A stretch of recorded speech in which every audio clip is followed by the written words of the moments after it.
Okay আজিৰ পৰা তেন্তে আমি ষ্টাৰ্ট কৰিম chapter 10 that is straight line অসমীয়াত কয় যে সৰলৰেখা যিসকলৰ এডভান্স আছিলে অলপ চলপ পাই আহিছিলে কনচেপ্টবোৰ আৰু যিসকলৰ এডভান্স নাই তেওঁলোকে পোৱা নাই হ'লেও বেছিক কিছুমান কথা এডভান্স নাথাকিলেও আমি জেনেৰেল মেথছত শিকি আহিছোঁ স্থানাংক আমি 3 নম্বৰ পাঠটোত সেই কথাখিনি জানিব লাগিব ধৰি লোৱা দুটা বিন্দুৰ মাজৰ ডিষ্টেঞ্চটো কেনেকৈ উলিয়ায় ধৰি লোৱা দুটা বিন্দু থাকিলে সেই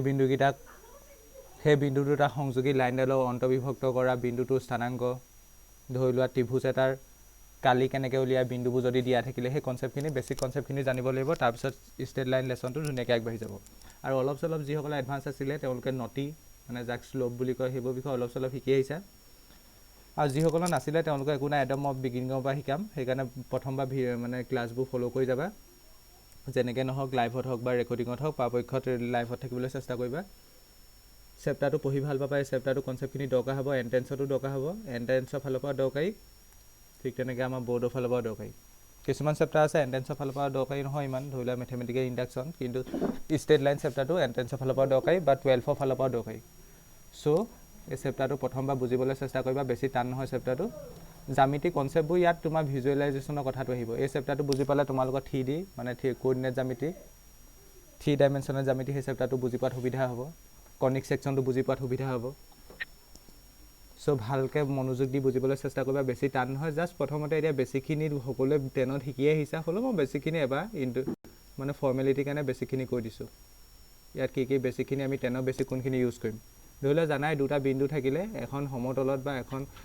এখন সমতল মানে ইংলিছত প্লেন বুলি কয় হয়নে মোৰ এই স্ক্ৰীনখন তোমালোকৰ মোবাইলৰ স্ক্ৰীনখন এখন সমতল হ'ব পাৰে এতিয়া তোমালোকে যিখন বহীত লিখি আছা সেইখন এখন সমতল হ'ব পাৰে তেনেকুৱা এখন সমতলত ধৰি লোৱা দুটা বিন্দু আছে এটা বিন্দুক মই ধৰি লৈছোঁ a x1, y1 তাৰ কোঅৰ্ডিনেটটো আৰু b তাক ধৰি লৈছোঁ x2, y2 y2 আমি যাক অসমীয়া স্থানাংক বুলি কওঁ তাক ইংলিছত কয় কোঅৰ্ডিনেট হয়নে প্ৰথমটোক আমি যেনেকৈ ভুজ বুলি কওঁ ইংলিছত কয় এবচিছা আৰু দ্বিতীয়টোক যেনেকৈ আমি কুটি বুলি কওঁ তাক ইংলিছত কয় অৰ্ডিনেট প্ৰথমটোক ইংলিছত কয় এবচিছা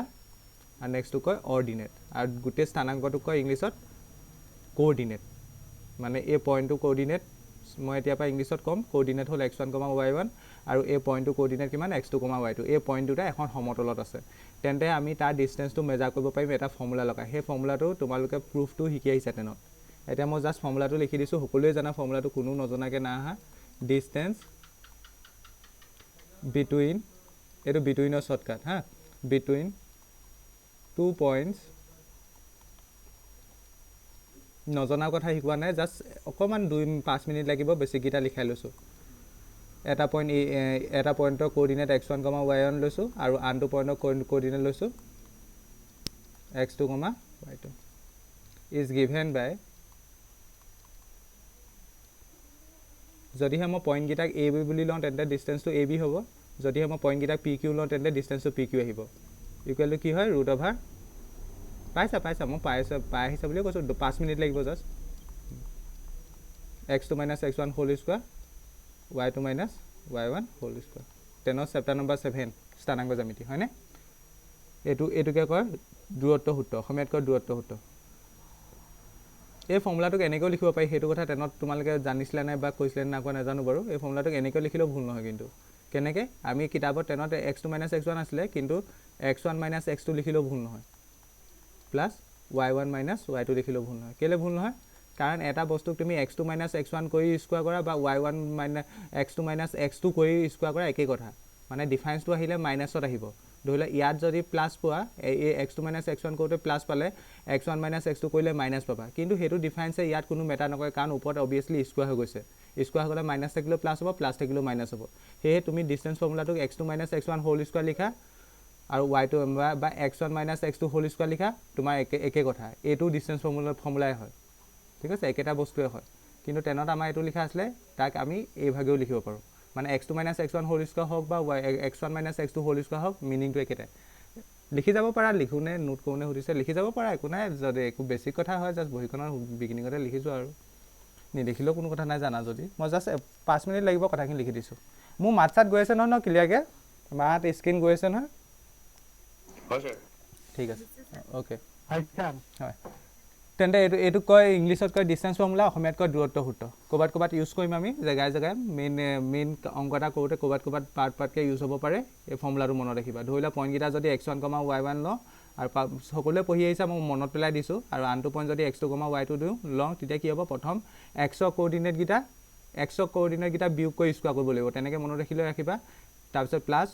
y কৰ্ডিনেটকেইটা বিয়োগ কৰি স্কোৱাৰ কৰিব লাগিব। তাৰপিছত সৰুটো ভাল হ'ব লাগিব। এইটোকে কয় ডিষ্টেঞ্চ ফৰ্মুলা। এতিয়া নেক্সটটো ধৰি লোৱা দুডাল লাইন আছে, এডাল লাইন আছে, মানে দুটা বিন্দু সংযোগী। প্ৰথম বিন্দুটো x1, y1 লৈছোঁ আৰু আনটো বিন্দু লৈছোঁ। 5 মিনিট লাগিব, কোনো লেফ্ট নহ'বা, x2, y2। আৰু ইহঁতৰ সংযোগী এই ৰেখাডালক এটা বিন্দুৱে মানে এটা পইণ্টে ভাগ কৰিছে। ধৰি লোৱা সেই পইণ্টটোক লৈছোঁ P। ভাগ কৰিলে অবভিয়াছলি এটা ভাগত ভাগ কৰিব। ধৰি লোৱা এইফালে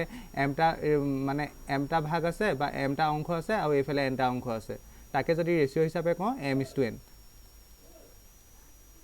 ঠিক আছে, কথাটো এনেকুৱা ধৰণৰ। ধৰি লোৱা AB ৰেখাডাল এনেকুৱা AB ৰেখাডাল আছে, তাকে ধৰি লোৱা এনেকৈ সমানে আমি যদি 4টা ভাগ কৰোঁ, তাৰপিছত যদি মই ইয়াত এই P পইণ্টটো লওঁ, তেন্তে ৰেচিঅ'টো আমি কেনেকৈ লিখিব লাগিব, P এইটো চাইডে কেইটা অংশ আছে, এটা, আৰু P এইটো চাইডে কেইটা অংশ আছে, ইয়াৰ পৰা ইয়ালৈকে এটা, সমানে ইয়াৰ পৰা ইয়ালৈকে এটা, দুটা, তিনিটা। টোটেল তেন্তে P এ AB ৰেখাডালক কিমান ৰেচিঅ'ত ভাগ কৰিছে, 1:3। ঠিক তেনেকৈ আমি যদি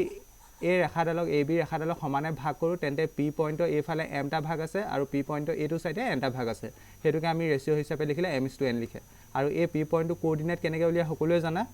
আৰু এইটো কি ফৰ্মুলা বুলি কৈছিলে, ছেকশ্যন ফৰ্মুলা। অসমীয়াত কি ফৰ্মুলা বুলি কৈছিলে, দূৰত্ব সূত্ৰ, বিভাজন সূত্ৰ। অ'কে, দ্য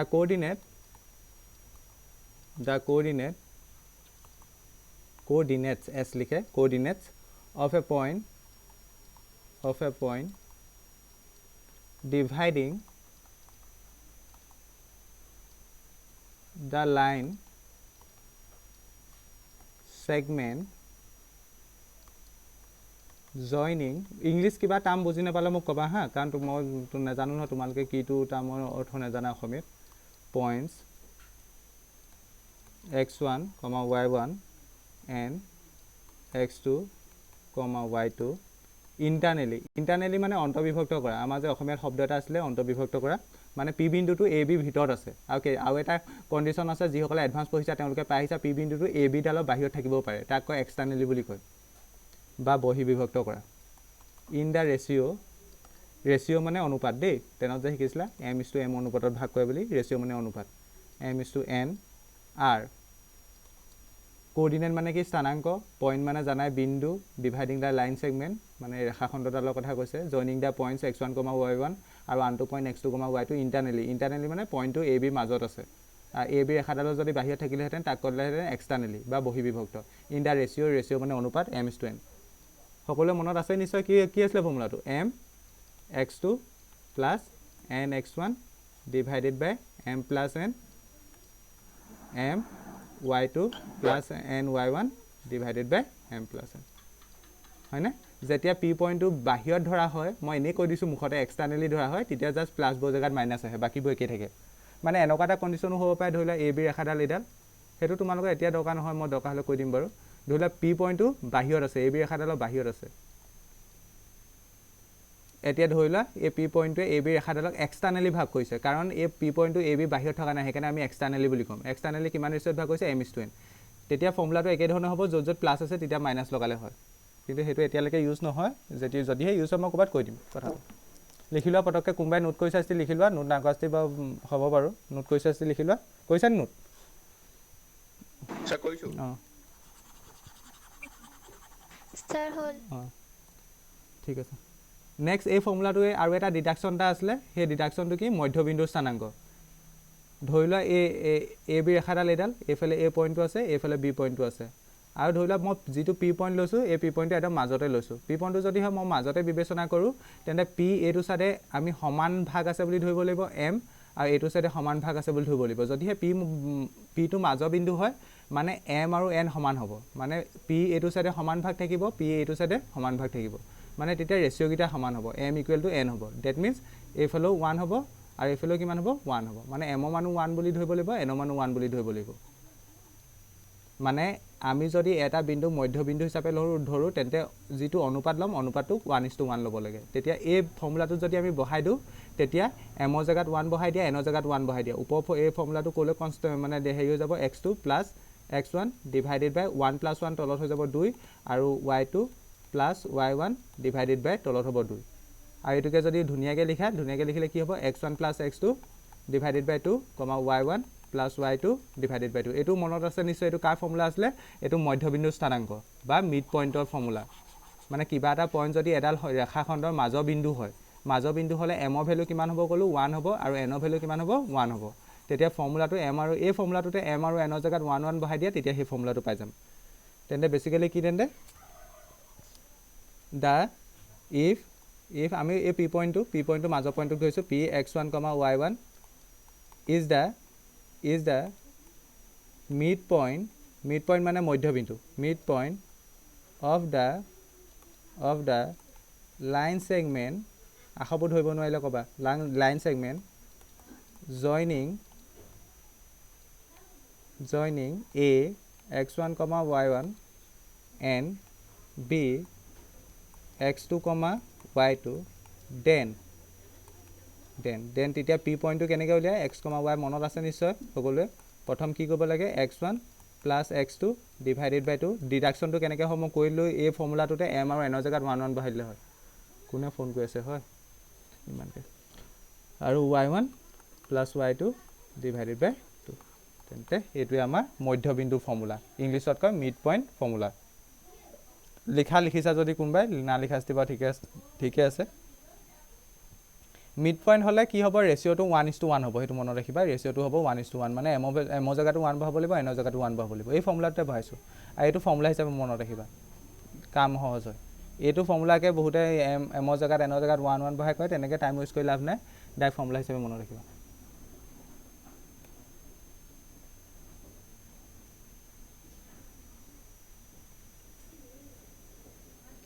হেল্ল'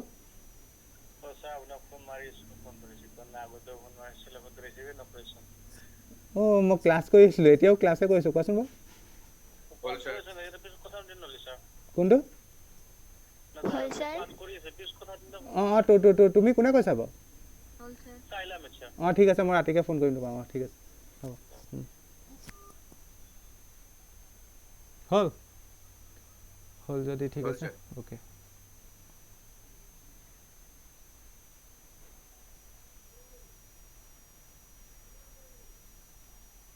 এক মিনিট ৰ'বা হা এক মিনিট ৱেইট মই এজনক ফোন কৰি দিলে ক্লাছটো কাট খাই গ'ল ঠিক আছে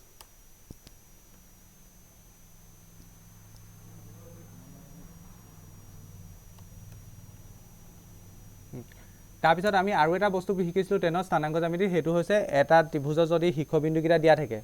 ইংলিছত ক'লে ভাৰ্টিচেছ শীৰ্ষবিন্দুক কয় ভাৰ্টিচেছ এটা ত্ৰিভুজত 3টা ভাৰ্টিচেছ থাকে মানে 3টা শীৰ্ষবিন্দু থাকে যদি সেইকেইটা দিয়া থাকে ধৰি লোৱা প্ৰথমটো x1, y1 ধৰি লৈছোঁ দ্বিতীয়টোক ধৰি লৈছোঁ x2, y2 আৰু তৃতীয়টোক ধৰি লৈছোঁ x3, y3 এইবোৰ কি বুলি কয় অসমীয়াত কয় শীৰ্ষবিন্দু ইংলিছত কয় ভাৰ্টিচেছ দেন এই ট্ৰাইংগলটো এৰিয়া উলিয়াব পাৰোঁ যদিহে শীৰ্ষবিন্দুকেইটা দিয়া থাকে সেইটোও জানা সকলোৱে জানে area of triangle ABC whose vertices ইয়াৰ পিছতে আমি আজি 10 11 যিকাৰণে যিবোৰ দৰকাৰ হ'ব সেইবোৰ কৰিম vertices are A x1, y1 B x2, y2 and C x3, y3 is given by area of triangle ABC এইটো জানা কেনেকৈ লিখে হাফ ইনটু এইটো এটা সিস্টেম এটা আছে লিখা প্ৰথম x y minus y okay plus x y minus y okay এনেকৈ তিনিবাৰ লিখি ল'ব লাগে x y মাইনাছ y এতিয়া স্থানাংকবোৰ ভালকৈ মনোযোগ দিলে দেখিবা x1 y1 x2 y2 x3 y3 মানে 3 লৈকে আছে 1 আছে 2 আছে 3 লৈকে আছে তেন্তে এই ফৰ্মুলাটো এতিয়া লিখোঁতে কেনেকৈ লিখিম প্ৰথম হাফটো লগাম হাফটোৰ লগত এই বাকচৰ ভিতৰত এনেকৈ লিখি ল'ম x y minus y plus x y minus y এনেকৈ তিনিবাৰ লিখি ল'ম সকলোৱে জানা এইটো তাৰপিছত লিখা ছিষ্টেমটো ইয়াত ভেলুবোৰ বহাই যাবা ইয়াত 1 বহাবা ইয়াত 2 বহাবা ইয়াত 3 বহাবা মানে ইয়াত কি বহালো 1 2 3 তেন্তে ইয়াত 2 পৰা ষ্টাৰ্ট কৰিবা ইয়াত যেহেতু 1 পৰা ষ্টাৰ্ট হ'ল 1 2 3 তেন্তে ইয়াত 2 পৰা হ'ব 2 পাছত কি আহে 3 আহে 3 2 3 গ'ল আমাৰ এনেই কি আছিলে 1 2 3 আছিলে প্ৰথমত লিখিলোঁ 1 2 3 নেক্সট কি হ'ব তেন্তে 2 3 পিছত নাই সেইকাৰণে কি লিখিব লাগিব 1 লিখিব লাগিব 2 3 1 তেন্তে এইটো কি হ'ব এইটো ষ্টাৰ্টিংটো 1 পৰা হ'ল 1 2 3 তাৰপৰা এইটো হ'ল 2 3 পিছত নাই যিহেতু সেইকাৰণে 1লৈ ঘূৰি আহিলোঁ 1 এইটো তেন্তে ষ্টাৰ্টিং ক'ব হ'ব 3 পৰা হ'ব 3 পিছত একো নাই তেন্তে 1লৈ ঘূৰি আহিব লাগিব 1 2 তেন্তে এইটোৱে হ'ল ফৰ্মুলা সকলোৱে জানা তেনে ঠিকে আহিছে লিখা ছিষ্টেমটো জানা সকলোৱে পাহৰি চাষ্টি মনত আকৌ এবাৰ পেলাই লোৱা 1 2 3 2 3 1 তাৰপৰা 3 1 2 চিএলকৈ যায় মানে ধৰি লোৱা যিহেতু 3লৈকে আছে 1 2 3 প্ৰথম নেক্সট 2 3 পিছত নাই যিহেতু একো সেইকাৰণে 1লৈ ঘূৰি আহিব লাগিব নেক্সট 3 পিছত একো নাই যিহেতু সেইকাৰণে 1 2 তেন্তে এইকেইটা তেনে এইখিনি কথা জানিব লাগিব লিখি লোৱা এইডোখৰে কিবা এনেই সুধিবলগীয়া আছে নি থাকিব নালাগে বাৰু কিবা এনেই জানিবলগীয়া সুধিবলগীয়া আছে নি নাই স্যাৰ এৰিয়া অফ ট্ৰায়াঙ্গলটো আমাৰ অমিত আছিল নেকি তোমালোকৰ অমিতেট আছিলে ঠিকে কিন্তু বহুতে পঢ়িছিলা কিন্তু বহুতে পঢ়িছিলা কেনেকৈ পঢ়িছিলা মানে অমিতেট হোৱাৰ আগতে বহুত স্কুল পঢ়াই দিছিলে এইটো তোমালোকে শিকা নাই নি মই ঠিক আছে মই তেন্তে ইয়াৰ কথা অকণমান বুজাই দিছোঁ বাৰু মই এনেই আমি জেনেৰেলি এৰিয়া অফ ট্ৰায়াঙ্গল উলিয়াই পেলাই আমি ফৰ্মুলা এটা জানো হাফ ইনটু কোৱা পঢ়িছিলা বহুতে পঢ়িছিলা সেইটো কৈছোঁ অমিটেড হোৱাৰ আগলৈকে মানে এইটো চেপ্টাৰ বহুতত কমপ্লিট হৈ গ'ল হাফ ইনটু বেছ ইনটু হাইট এনেই জেনেৰেলি আমি এইটো ফৰ্মুলা জানো এইটো ফৰ্মুলা কেতিয়া ইউজ হয় যেতিয়া আমাৰ ছাইডবোৰ মানে মাপবোৰ দিয়া থাকে যদিহে মাপ দিয়া নাথাকে অনলি যদি ভাৰ্টিচেছ মানে শীৰ্ষবিন্দু দিয়া থাকে যদিহে এটা ট্ৰায়াঙ্গুলৰ শীৰ্ষবিন্দু তিনিটাও দিয়া থাকে তেন্তে আমি তাৰ এৰিয়াটো উলিয়াব পাৰোঁ এৰিয়া মানে জানা নহয় কালি মানে সি কিমান অংশ অধিকাৰ কৰিছে সেইটো উলিয়াব পাৰোঁ তাৰ কাৰণে এইটো ফৰ্মুলা লিখাৰ ধৰণটো মনত ৰাখিবা একো টান নহয় প্ৰথম হাফ এটা লাগে আগত তাৰপিছত বাকচৰ ভিতৰত x y minus y plus x Y minus Y plus x Y minus Y এই বস্তুটো তিনিবাৰ লিখি ল'বা ঠিক আছে তিনিবাৰ লিখি ল'বা আগতটো হাফটোতো লাগিবই তাৰপিছত প্ৰথমটো ষ্টাৰ্টিং 1ৰ পৰা হ'ব কাৰণ পইণ্টবোৰ 1ৰ পৰা আছে 1 আছে 2 আছে 3 আছে 3লৈকে গৈছে 1ৰ পৰা হ'ব প্ৰথমটো 1 নেক্সটটো 2 নেক্সটটো 3 নেক্সটটো 1ৰ পৰা যিহেতু হ'ল এবাৰ 2 পৰা হ'ব 2 পিছত কি আহিব 3 আহিব 3 পিছত একো নাই সেইকাৰণে 1লৈ ঘূৰি আহিম 1 তাৰপিছত ইয়াত 1ৰ পৰা ষ্টাৰ্ট হ'ল ইয়াত 2 পৰা হ'ল ইয়াত 3 পৰা হ'ব 3 পিছত একো নাই সেইকাৰণে 1 লিখিম তাৰপিছতটো লিখিম 2 অ'কে নাপঢ়া যদিও একো নাই বুজি পালা নিশ্চয় এতিয়া হ'লেও বুজি পালা বাই ফেনখন দি দেচোন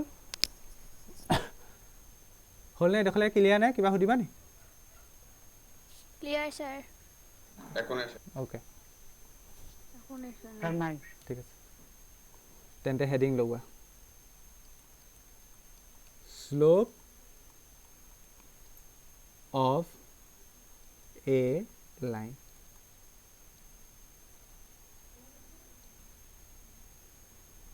নতি বা প্ৰৱণতা অসমীয়াত যিসকলে শিকিছিলা এডাল ৰেখাৰ নতি বা প্ৰৱণতা অসমীয়া টাৰ্মটো হৈছে নতি বা প্ৰৱণতা দৰকাৰ নাই অসমীয়া টাৰ্ম যি নাজানা দৰকাৰ নাই এতিয়াৰ পৰা ইংলিছতে শিকি যোৱা slope of a line main হেডিংটোৰ নাম দিয়া শ্লোপ অফ এ লাইন এতিয়া শ্লোপ অফ এ লাইন মানে কি মই ধুনীয়াকৈ বুজাই যাম যিসকলে পঢ়িছিলা তেওঁলোকে বুজি পাবাই 100% যিসকলে নাপঢ়া তেওঁলোকে বুজি পাবা এতিয়া এইটো টপিকটোৰ নাম দিলোঁ মই শ্লোপ অফ এ লাইন দেই এইটো গোটেইটো টপিকটোৰ নাম এতিয়া প্ৰথম লিখা ইয়াতে ছাব টপিক এটা লিখা ইনক্লাইনেশ্যন এইটো টপিকটোৰ নাম লৈ দিলোঁ যে এইটো টপিকটোৰ নাম লিখা ইনক্লাইনেশ্যন INCLINATION ইনক্লাইনেশ্যন অফ এ লাইন এতিয়া মোক চব টাৰ্মৰ অৰ্থ মোক সুধিলেও মই ক'ব নোৱাৰোঁ খালি অসমীয়া মই যিমানবোৰ জানো ক'ম বাৰু চব টাৰ্মৰ মানে অৰ্থ মোক সুধিলেও মানে ক'ব নোৱাৰোঁ ইনক্লাইনেশ্যন মানে কিমানটো হাউলি থাকে সেইটোক কয় ইনক্লাইনেশ্যনৰ একজেক্ট অসমীয়া শব্দটো কি বাৰু জানো কিমান মানে কিবা এটা বস্তু কিমানকৈ ইনক্লাইন হৈ আছে কিমানকৈ হাউলি আছে সেইটোক কয় ইনক্লাইনেশ্যন কি ক'ব জানো অসমীয়াত সেইটোৱে কৈছোঁ মই প্ৰত্যেকটো শব্দ অসমীয়া অৰ্থ মই ক'ব নোৱাৰিব পাৰোঁ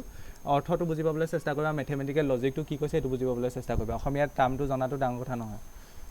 ইনক্লাইনেশ্যন অফ এ লাইন প্ৰথম টপিকটোৰ নাম শ্লোপ অফ এ লাইন তাৰ ভিতৰতে আমি ছাব টপিক দিছোঁ প্ৰথম ইনক্লাইনেশ্যন অফ এ লাইন শ্লোপ বুজিব হ'লে আমি প্ৰথমে জানিব লাগিব ইনক্লাইনেশ্যন মানে কি ইনক্লাইনেশ্যন জনাৰ পিছত শ্লোপটো 1 মিনিটৰ কাম যদি তুমি ইনক্লাইনেশ্যন মানে কি জানা তেন্তে শ্লোপটো একদম 1 মিনিটৰ কাম এতিয়া মানে এডাল লাইন আছে ধৰি লোৱা সেই লাইনডাল কিমানকৈ হাউলি আছে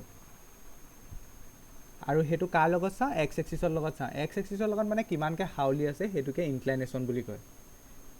ঠিক আছে মানে কথাটো এনেকুৱা ধৰণৰ দ্য এংগুল ডেফিনেশ্যন পৰীক্ষা লিখিব নাহে পাছত যদি বহীখন ৰিভাইজ কৰা বস্তুটো পঢ়িলে মনত থাকিব সেইকাৰণে লিখি লোৱা the angle of ইনক্লাইনেশ্যন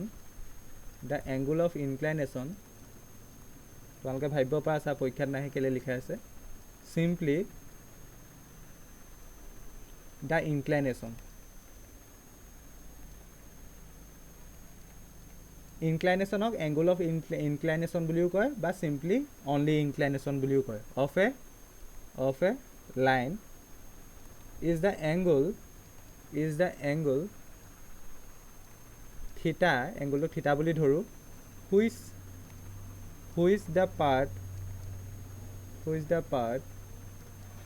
of the line above the x-axis makes the positive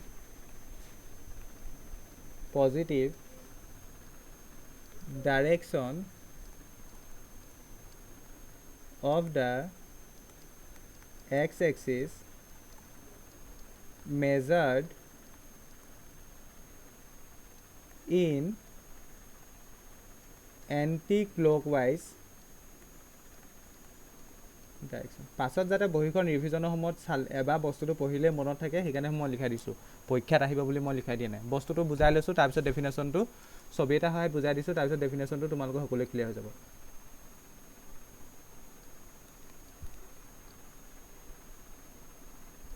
আমাৰ ধৰি লওক এটা x axis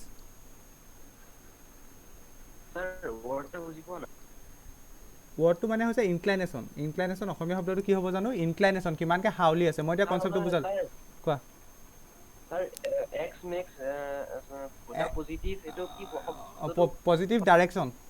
positive direction of the x-axis measured in anti-clockwise direction DIRECTION direction D ঠিক আছে বুজি পালা না এতিয়া স্যার উপৰটো পেন নেকি কোনটো x axisৰ উপৰটো দা এংগুল মই লিখাখিনি কথা কৈছা মই কৈছোঁ দা এংগুল অফ ইনক্লাইন কোনটো কথা কৈছে পাৰ্ট এইটো পাৰ্ট স্যাৰ পাৰ্ট মই আকৌ এবাৰ পঢ়িছোঁ the angle of inclination or simply the inclination of a line is the angle থিটা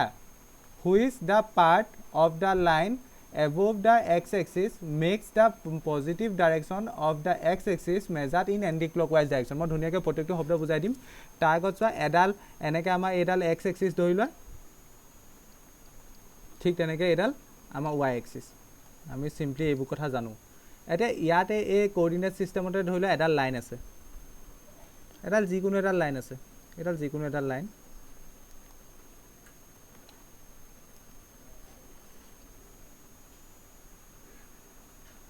লাইনডাল বেয়া গৈছে কেলে ইমান দুবাৰ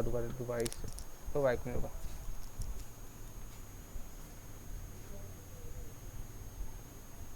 ঠিক আছে সেই আগৰডালো আহি গ'ল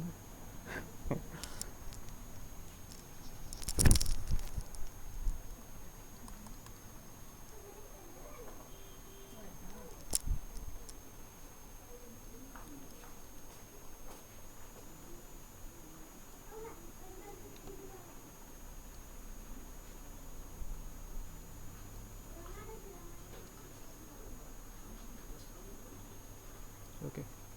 এইডাল এক্স এক্সিছ ধৰি লোৱা মোৰ অঁকাব অকণমান বেকা বেকি হৈছে তোমালোকে ধুনীয়াকৈ আঁকি ল'বা আৰু এইডাল ৱাই এক্সিছ এতিয়া এইডালডাল যিকোনো এডাল লাইন এতিয়া এই লাইনডাল এক্স এক্সিছৰ হিচাপত চোৱা এক্স এক্সিছৰ এভ'ভ মানে ওপৰৰ পাৰ্টটোত চোৱা এই লাইনডালে এক্স এক্সিছৰ ওপৰত এই লাইনডাল কিমানকৈ হাউলি আছে সেইটো যদি আমি ক'ব লাগে আমি চাব লাগিব এংগুল এটা চাব লাগিব কোনটো এংগুল চাব লাগিব এক্স এক্সিছৰ ওপৰত এই লাইনডালে কিমান এংগুল কৰিছে এক্স এক্সিছৰ লগত এক্স এক্সিছৰ ওপৰত মানে এক্স এক্সিছ এইডাল তেন্তে তাৰ ওপৰ ভাগত লাইনডালে কিমান এংগুল কৰিছে মানে কোনটো এংগুলৰ কথা কৈছে বেছিকেলি এই এংগুলটোৰ কথা কৈছে এই এংগুলটোকে তেন্তে ইনক্লাইনেশ্যন বুলি কয় এই এংগুলটোকে কি বুলি কয় থিটা বুলি কয়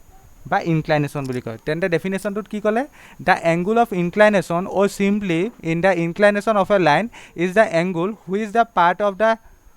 of the line above the x axis যিটো ক' হয় এক্স এক্সিছৰ ওপৰত চোৱা হয় makes with the positive direction of the x axis positive direction মানে আমি জানো নহয় ত্ৰিকোণমিতি শিকি আহিছিলোঁ হয়নে এইটো ডাইৰেকশ্যনত গ'লে এইটো কয় পজিটিভ ডাইৰেকশ্যন আৰু যদি আমি এইটো ডাইৰেকশ্যনত আহোঁ সেইটো কয় নেগেটিভ ডাইৰেকশ্যন মনত পৰিছেনে আমি যেতিয়া ASTC ৰুলটো লগাওঁ হয়নে যেতিয়া এইটো ডাইৰেকশ্যনত যাওঁ সেইটো কয় পজিটিভ ডাইৰেকশ্যন বা মই প্ৰথম যেতিয়া ত্ৰিকোণমিতি বিগিনিঙতে এংগুল মেজাৰমেণ্ট শিকাইছিলোঁ তাতো শিকাইছিলোঁ পজিটিভ ডাইৰেকশ্যন হৈছে এইটো এক্স এনেকৈ গ'লে আৰু এনেকৈ আহিলে নেগেটিভ ডাইৰেকশ্যন আমি যেতিয়া এংগুলটো মেজাৰ কৰিম এনেকৈ যাম মানে এনেকৈ হিচাপ কৰিম মানে প্ৰটেক্টৰ সহায়ত জুখিবলগীয়া হ'লে এনেকৈ মেজাৰ কৰিম মানে positive direction of x axis সেইটো কয় পজিটিভ ডাইৰেকশ্যন আৰু এটা ভাগে যদি ক্লকৱাইজ এণ্টি ক্লকৱাইজ ক'বলগীয়া হয় এইটো কি হ'ব এণ্টি ক্লকৱাইজ মানে ঘড়ী কাটা বিপৰীত তোমালোকে ঘড়ীৰ ওচৰতে ঘড়ীটো আছে যদি চোৱা আমাৰ ঘড়ী কাটা এনেকৈ ঘূৰে তেন্তে আমি এংগুলটো এনেকৈ মেজাৰ কৰোঁ ডেট মিনছ এইটো ঘড়ী কাটাৰ বিপৰীত ঠিক আছে আৰু এই এংগুলটো মই জুখি পেলাই পালোঁ যেতিয়া ধৰি লওক থিতা পালোঁ কিমান পালোঁ জুখি পেলাই থিতা পালোঁ তেন্তে এই থিতাকে কি বুলি কয় ইনক্লাইনেশ্যন বুলি কয় মই যে এতিয়া লিখা আহিলোঁ ইনক্লাইনেশ্যন অফ এ লাইন এই থিতাটোকে কি বুলি কয় ইনক্লাইনেশ্যন বুলি কয় তেন্তে ইনক্লাইনেশ্যন মানে অন্য একো নহয় এটা কোণ হয় মানে এডাল লাইন আছে ধৰি লোৱা লাইনডালে এক্স এক্সিছৰ লগত কিমান এংগুল কৰিছে সেইটোকে ইনক্লাইনেশ্যন বুলি কয় মানে যিকোনো এডাল লাইন হ'ব পাৰে সেই লাইনডালে এক্স এক্সিছৰ লগত কিমান কোণ কৰিছে সেই কোণটোকে কি বুলি কয় ইনক্লাইনেশ্যন বুলি কয় সেইটো তেন্তে জোখাৰ ৰাইট মানে চিষ্টেমটো কি এক্স এক্সিছৰ পজিটিভ ডাইৰেকশ্যনত জোখা হয় আৰু সেইটোকে কয় এণ্টি ক্লকৱাইজ ডাইৰেকশ্যন আৰু এক্স এক্সিছৰ ওপৰফালে জোখা হয় সদায় ইনক্লাইনেশ্যন মনত ৰাখিবা তলৰফালে নোজোখে এই লাইনডালে এক্স এক্সিছৰ লগত তলৰফালেও এটা এংগুল কৰিছে এইটো নোজোখে সদায় ইনক্লাইনেশ্যন বুলি ক'লে এক্স এক্সিছৰ ওপৰফালে লিখিম সেইটোকে ডেফিনেশ্যনটোতো লিখা আছে দ্য এংগুল অফ ইনক্লাইনেশ্যন মানে এভভ দ্য এক্স এক্সিছ বুলি কোৱা আছে আৰু পজিটিভ ডাইৰেকশ্যন আৰু সেইটোকে তুমি ক'ব পাৰা এণ্টি ক্লকৱাইজ ডাইৰেকশ্যন তেন্তে ইয়াত তেন্তে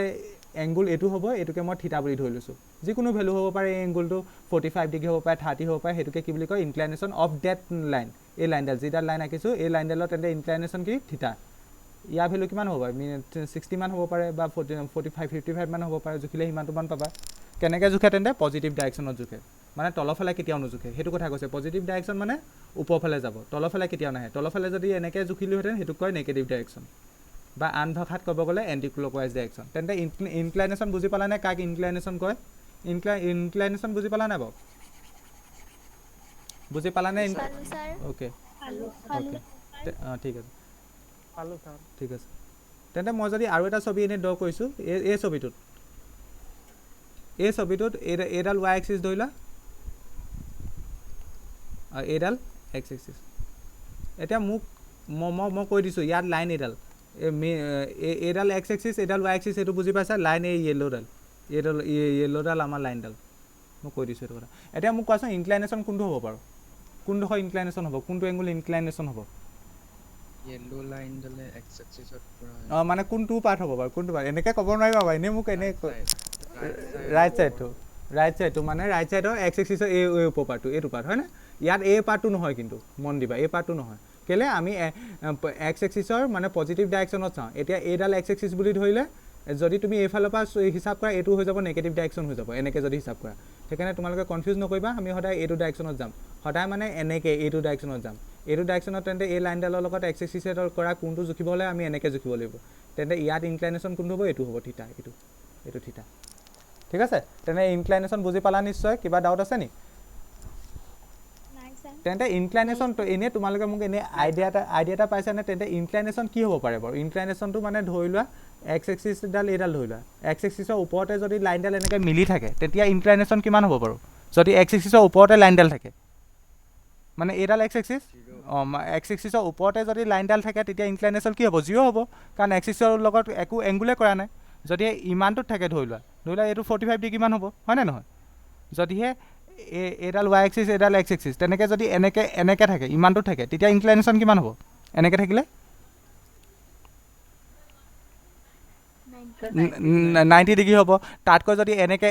এনেকৈ যায়গৈ তেতিয়া ইনক্লাইনেশ্যন এইটো 90তকৈ বেছি হ'ব তেন্তে ইনক্লাইনেশ্যনৰ ভেলুটো কিমানৰ পৰা কিমানলৈ হ'ব পাৰে বাৰু আমি এটা শব্দ কওঁ যে ৰেঞ্জটো ইনক্লাইনেশ্যনৰ ৰেঞ্জটো ক'ৰ পৰা ক'ৰ ভিতৰত হ'ব পাৰিব তোমালোকৰ মতে ক্লিয়াৰলি ইনক্লাইনেশ্যনৰ ৰেঞ্জটো ক'ৰ পৰা ক'লৈকে হ'ব পাৰিব 0 পৰা 180 অঁ 0 পৰা 180 ডিগ্ৰীৰ ভিতৰত হ'ব যদি না 0 পৰা 180 যদিহে এক্স এক্সিছৰ লগত একদম মিলি থাকে লাইনডাল তেতিয়া ইনক্লাইনেশ্যন একো নাই মানে 0 হয় আৰু যদিহে এনেকৈ থাকে এইটো 90 ডিগ্ৰী তাতকৈ যদি এনেকৈ থাকে এইটো 90তকৈ বেছি হ'ল তেন্তে গৈ এনেকৈ লাইনডাল এনেকুৱাকৈ আমি যদি জুখি ইমানটোলৈকে যাব পাৰোঁ আপটো ইমানটোলৈকে গ'লে তেন্তে ইনক্লাইনেশ্যনক আমি যদি থিতা বুলি ধৰোঁ সদায় এইটো 180তকৈ সৰু হ'ব, সদায় 180তকৈ সৰু হ'ব দেই, সমান নহয় কিন্তু। বা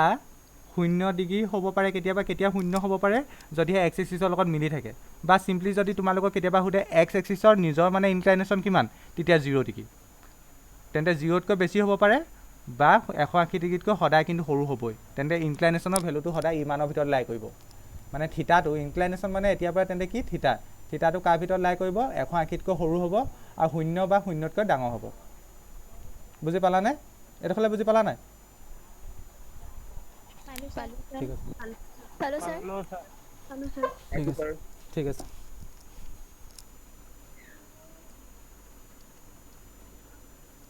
ৰিমাৰ্ক হা, remark REMARK, remark 1 number.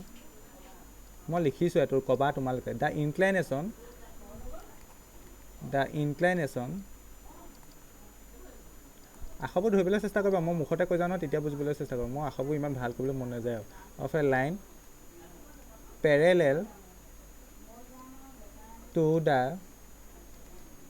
X axis or the x-axis itself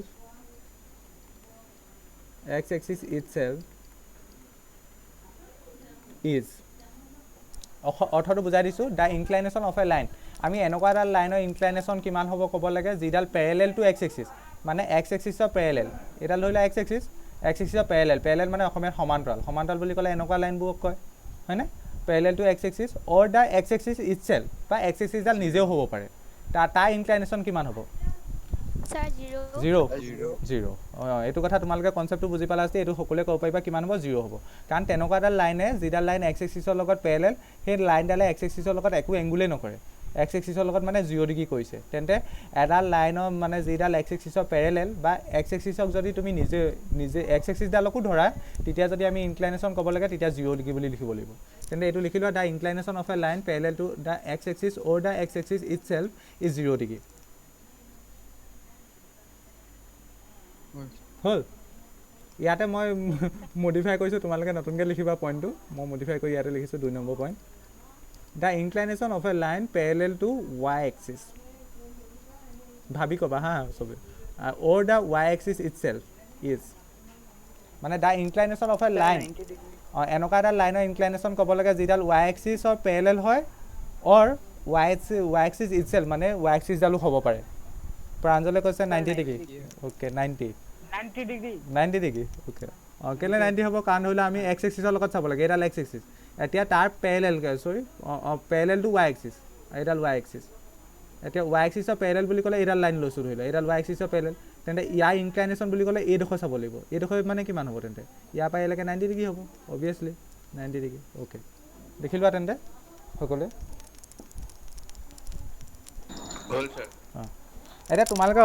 অসমীয়াত 2টা টাৰ্ম পাই আহিছা। এটা হৈছিলে অনুভূমিক ৰেখা আৰু এটা হৈছিলে কি কয়, অনুভূমিক আৰু এটা কি আছিলে বাৰু? অনুভূমিক ৰেখা, উলম্ব ৰেখা। কাক কয় জানা নহয়? অনুভূমিক ৰেখা কাক কয় আৰু উলম্ব ৰেখা কাক কয়? মনত আছে নাই? অঁ, ইংলিছত সেইটোকে কয়, ইংলিছত কয় হৰাইজেণ্টেল লাইন আৰু ভাৰ্টিকেল লাইন। হৰাইজেণ্টেল কোনবোৰ? যিবোৰ লাইন এক্স এক্সিছৰ পেৰেলেল বা এক্স এক্সিছ নিজেও হ'ব পাৰে হা, আৰু যিবোৰ লাইন y এক্সিছ বা y এক্সিছৰ পেৰেলেল সেইবোৰ কয় ভাৰ্টিকেল। লিখাই দিব লাগিব নি, নে জানা? নালাগে, মানে মই এনেই কৈ দিছোঁ কথাটো। হৰাইজেণ্টেল লাইন কোনবোৰ কয়? হৰাইজেণ্টেল লাইন, হৰাইজেণ্টেল, মই স্পেলিংটো লিখে হৰাইজেণ্টেল। অনুভূমিক লাইন, অসমীয়া ইয়াৰ নামটো হৈছে অনুভূমিক লাইন। এইবোৰ লাইন কোনবোৰ? যিবোৰ ধৰি লোৱা এইডাল এক্স এক্সিছ, হয়নে? এক্স এক্সিছডালো হ'ব পাৰে বা এক্স এক্সিছৰ পেৰেলেল যিবোৰ লাইন হ'ব, পেৰেলেল লাইন মানে সমান্তৰাল ৰেখা যিবোৰ হ'ব, সেইবোৰ কয় হৰাইজেণ্টেল লাইন। আৰু ভাৰ্টিকেল লাইন বুলি ক'লে y এক্সিছৰ লগত চাব লাগিব। এইডাল y এক্সিছডালো হ'ব পাৰে বা y এক্সিছৰ পেৰেলেলকৈ তুমি যিবোৰ লাইন ড্ৰ কৰিব পাৰা সেইবোৰ কয় ভাৰ্টিকেল লাইন, অসমীয়াত কয় উলম্ব ৰেখা। আৰু এটা লাইন আছিলে অব্লিক লাইন। ইয়াক অসমীয়াত কি বুলি কয় নাজানো, খালি মই ইয়াৰ অসমীয়া প্ৰতিশব্দটো নাজানো। মানে যিবোৰ ভাৰ্টিকেল, হৰাইজেণ্টেলো নহয়, যিবোৰ ভাৰ্টিকেলো নহয়, মানে যিবোৰ সম্পূৰ্ণকৈ এক্স এক্সিছৰ পেৰেলেলো নহয়, যিবোৰ y এক্সিছৰ পেৰেলেলো নহয়। মানে এতিয়া যিবোৰ লাইন ড্ৰ কৰিছিলোঁ, এইডাল অব্লিক লাইন হ'ব, তেন্তে এইডাল অব্লিক লাইন হ'ব, মানে যিবোৰ এক্স এক্সিছৰ পেৰেলেলো নহয় তুমি ডাইৰেক্টকৈ এক্স এক্সিছৰ পেৰেলেল বুলিও ক'ব নোৱাৰা ৱাই এক্সিছৰ পেৰেলেল বুলিও ক'ব নোৱাৰা মানে a line which is neither horizontal nor vertical is call oblique line মানে এনেকুৱা ধৰণৰ হ'ব পাৰে হয়নে অব্লিক লাইন মানে কি তেন্তে a line which is neither horizontal মানে অনুভূমিক মানে একদম ফুল 90 এক্স এক্সিছৰ লগত পেৰেলেল নহয় হৰাইজেণ্টেল নৰ ভাৰ্টিকেল মই আশাবোৰ বুজি পাবলৈ চেষ্টা কৰিবা আৰু দেই মোৰ বৰ ভালকৈ লিখি থাকিব মন নাযায় is call A oblique line বুজি পালানে এই টাৰ্ম তিনিটা বুজি পালা নাই বাৰু হৰাইজেণ্টেল লাইন ভাৰ্টিকেল লাইন আৰু অব্লিক লাইন বুজি পালানে পালো স্যাৰ ঠিক আছে লিখা হ'ল নি স্যাৰ হেখৰটো আৰু এবাৰ বুজাই দিব মানে যিডাল লাইন তোমাৰ হৰাইজেণ্টেলো নহয় যিডাল লাইন মানে ভাৰ্টিকেলো নহয় হৰাইজেণ্টেল হ'ব হ'লে এক্স এক্সিছৰ লগত এনেকুৱা পেৰেলেল হ'ব লাগিব এডাল ধৰিলে এক্স এক্সিছৰ লগত এনেকুৱা পেৰেলেল হ'ব লাগিব তেতিয়া হৰাইজেণ্টেল যদিহে ৱাই এক্সিছৰ লগত যদি পেৰেলেল হয় তেতিয়া কি হয় ভাৰ্টিকেল যদিহে মই তোমাক এনেকুৱা লাইনডাল কওঁ এই লাইনডাল এতিয়া যে যিডাল ড্ৰ কৰিলোঁ এই লাইনডাল তোমাক যদি কওঁ এইডাল এক্স এক্সিছৰ লগতো পেৰেলেল নহয় ৱাই এক্সিছৰ লগতো পেৰেলেল নহয় মানে এইডাল নাইডাৰ হৰাইজেণ্টেল নৰ ভাৰ্টিকেল মানে এইডাল হৰাইজেণ্টেল লাইনো নহয় ভাৰ্টিকেল লাইনো নহয় এই লাইনডাল হয়নে তেন্তে এইডাল লাইনডালক কি বুলি ক'ব অব্লিক লাইন বুলি ক'ব অব্লিকৰ অসমীয়া টাৰ্মটো জানো কি নাজানো বুজি পালানে এতিয়া প্ৰাঞ্জল হয় স্যাৰ পালো ঠিক আছে নেক্সট লিখা তেন্তে আমি যিটো টাৰ্ম লিখিছিলোঁ এতিয়া প্ৰথম হেডিঙত যিটো লিখিছিলোঁ slope of a line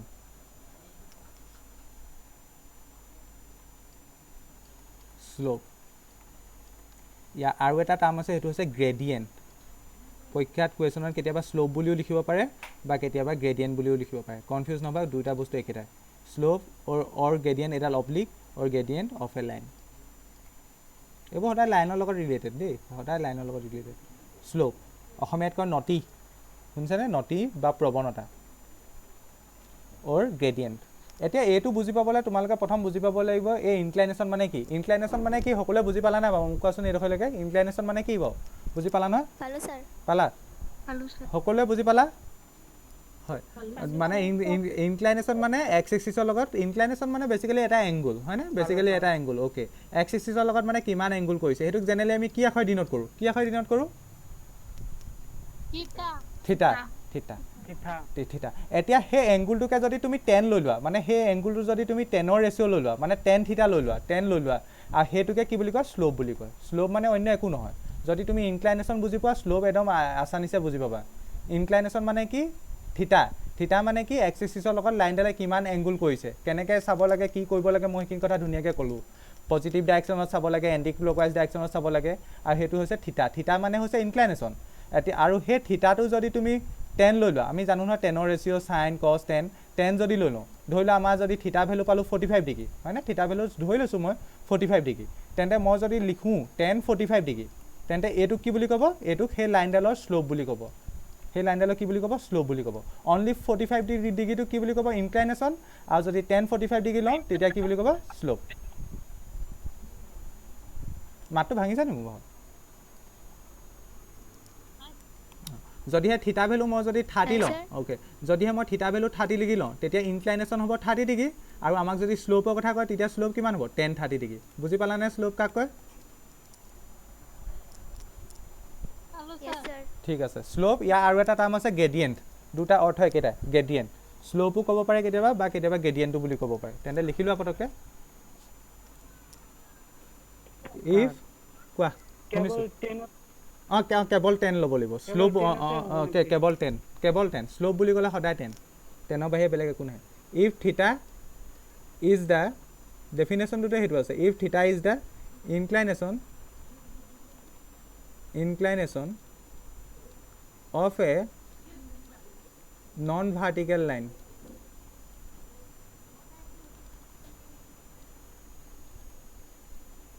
then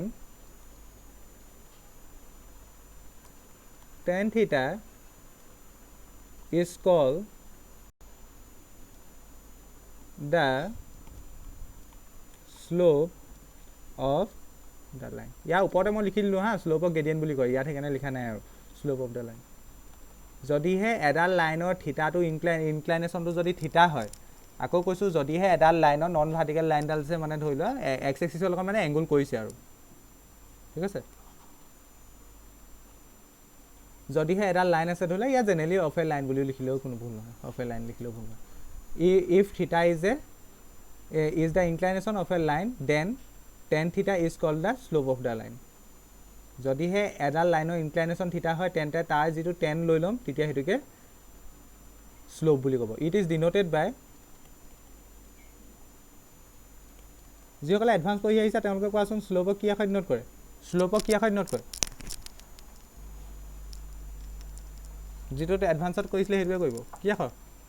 কি আখৰে ডিনোট কৰে মই সেইটো সুধিছোঁ নাহিকা নকওঁ এম অঁ শ্লোপক এম আখৰে ডিনোট সেইবোৰ মেথছৰ যিবোৰ ষ্টেণ্ডাৰ্ড নোটেশ্যন সেইবোৰ চবতে একে থাকে টেনত যিটো হ'ব আছে ফাৰ্ষ্ট সেইটো একেটাই হ'ব এম তেন্তে শ্লোপক কি আখৰে ডিনোট কৰে এম তেন্তে আমি এটা কথা লিখিব পাৰোঁ এম ইকুৱেল টু টেন থিটা তেন্তে এম এ কি বুজাইছে শ্লোপ বুজাইছে শ্লোপ মানে কি টেন থিটা আৰু থিটাই কি বুজাইছে ইনক্লাইনেশ্যন ঠিক আছে তেন্তে আমি আজিৰ পৰা তেন্তে শ্লোপৰ ফৰ্মুলাটো কি বুলি জানিম এম ইকুৱেল টু টেন থিটা ইয়াক ঢেৰ ফৰ্মুলা আছে শিকি গৈ থাকিম লাহেকৈ বেছিক ফৰ্মুলাটো কি m equal to tan theta m মানে কি শ্লোপ আৰু থিটা মানে কি এইটো ইনক্লাইনেশ্যনটো আৰু এম এ কি বুজাইছে শ্লোপটো বুজাইছে অ'কে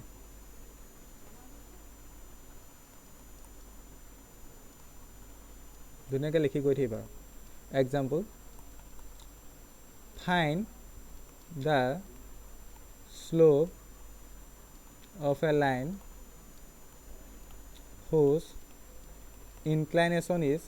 confuse নকৰিবা দেই ইনক্লাইনেশ্যন আৰু শ্লোপ শব্দটোৰ মাজত ডিফাৰেঞ্চ এটা আছে দুটা একে বস্তু নহয় বহুতে একে বুলি ভাবি থাকে বা একে বুলি হেৰি কৰে ইনক্লাইনেশ্যন আৰু শ্লোপৰ মাজত ডিফাৰেঞ্চ এটা আছে যেতিয়া ইনক্লাইনেশ্যন ক'ব তেতিয়া থিটা আৰু যেতিয়া শ্লোপ ক'ব টেন থিটা যেতিয়া ইনক্লাইনেশ্যন ক'ব থিটা বা যেতিয়া গ্ৰেডিয়েণ্ট ক'ব তেতিয়া টেন থিটা দুটা একে শব্দ একাকাৰ কৰি নেপেলাবা find the slope of a line whose inclination is option 8 দিছোঁ ধৰি লোৱা 45 ডিগ্ৰী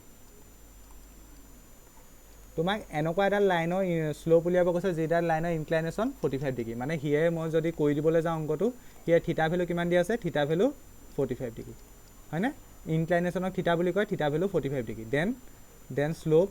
therefore শ্লোপ আমাক শ্লোপ উলিয়াব কৈছে শ্লোপক এম আখৰে ডিনোট কৰে আৰু ফৰ্মুলাটো কি আছিলে এম ইকুৱেল টু টেন থিটা মানে আমাৰ যিটো থিটা হয় তাৰ টেন লৈ ল'ব লাগে tan theta that means ten কি হ'ব 45 ডিগ্ৰী টেন 45 ডিগ্ৰী মানে 1 তেন্তে আমি ইয়াৰ পৰা এটা কথা ক'ব পাৰোঁ অ'কে আমি ইয়াৰ পৰা এটা কথা ক'ব পাৰোঁ যেতিয়া ইনক্লাইনেশ্যন হ'ব ইনক্লাইনেশ্যন মানে এটা এংগুল ইনক্লাইনেশ্যন মানে কি তেন্তে এটা এংগুল আৰু শ্লোপ মানে কি শ্লোপ মানে এটা ভেলু শ্লোপ মানে কি এটা ভেলু মানে 0 1 তেনেকুৱা টাইপৰ কিবা এটা ভেলু ধৰি লোৱা 0 1 তেনেকুৱা 1/2 √2 মানে তেনেকুৱা ধৰণৰ কিবা এটা ভেলু আৰু ধৰি লোৱা √3 যিকোনো হ'ব পাৰে কিন্তু ইয়াৰ লিমিটেশ্যন আছে বাৰু শিকাই দিম বাৰু এতিয়া খালি এটা মই এনেই জেনেৰেলি জানি থোৱা ইনক্লাইনেশ্যন বুলি ক'লে ডিগ্ৰী লাগিব মানে এংগুল হ'ব আৰু শ্লোপ বুলি ক'লে এটা ভেলু এটা পাৰ্টিকুলাৰ ভেলু এটা এই কুৱেশ্যনটো বুজি পালা নিশ্চয় এটা লাইনৰ ইনক্লাইনেশ্যনটো দিয়া আছিলে 45 ডিগ্ৰী বুলি শ্লোপ কেনেকৈ উলিয়াম আৰু ইনক্লাইনেশ্যনৰ থিটা তেন্তে শ্লোপ কি হ'ব টেন থিটা অ'কে তেন্তে মোক এইটো কৈ দিয়াচোন 60 ডিগ্ৰী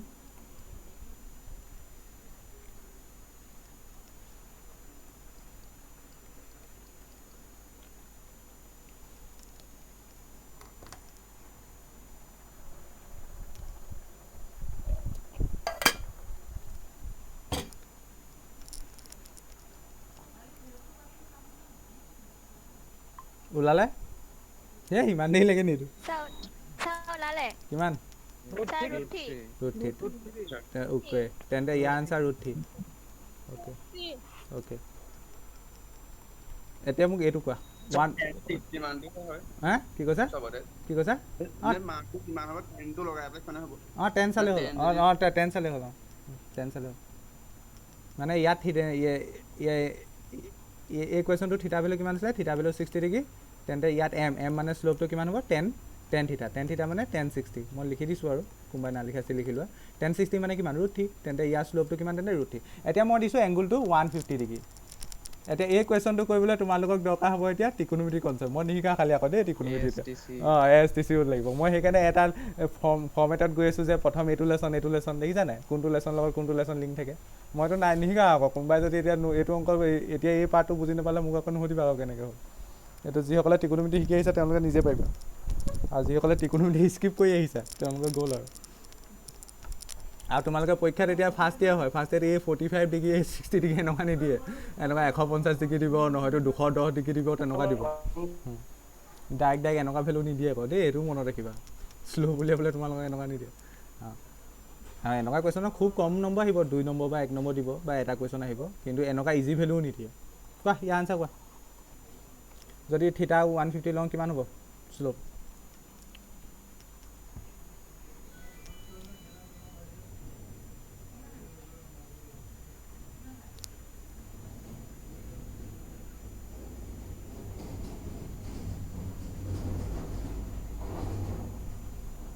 পঢ়াসকলে নোৱাৰিছা নি আকৌ? সেইটো বেয়া কথা হ'ব আকৌ, পঢ়াসকলে নোৱাৰিব।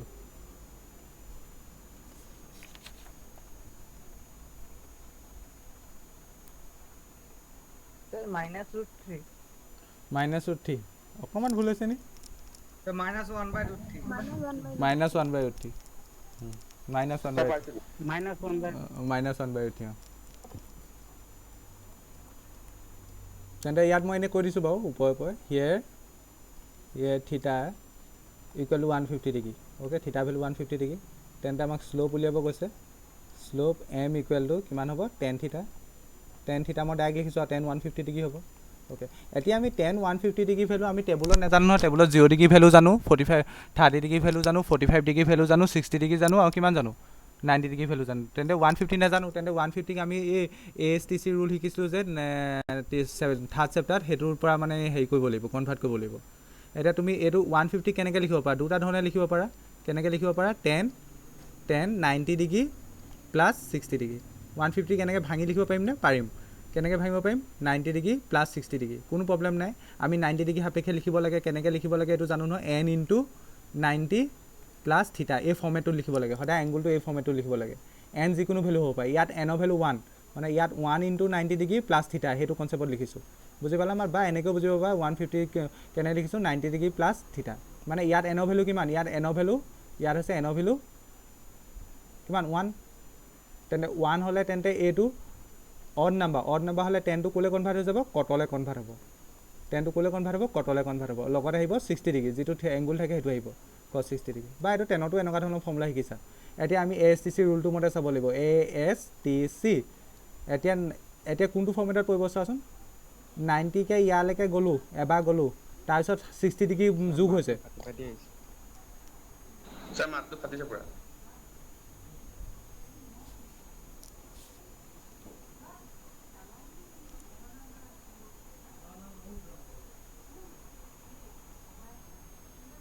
এতিয়া ঠিক হ'ল নে? এতিয়া পাতিছে? ফাটিছে নাই? আহিছে? ফটা নাই? নাই পতা। ঠিক আছে।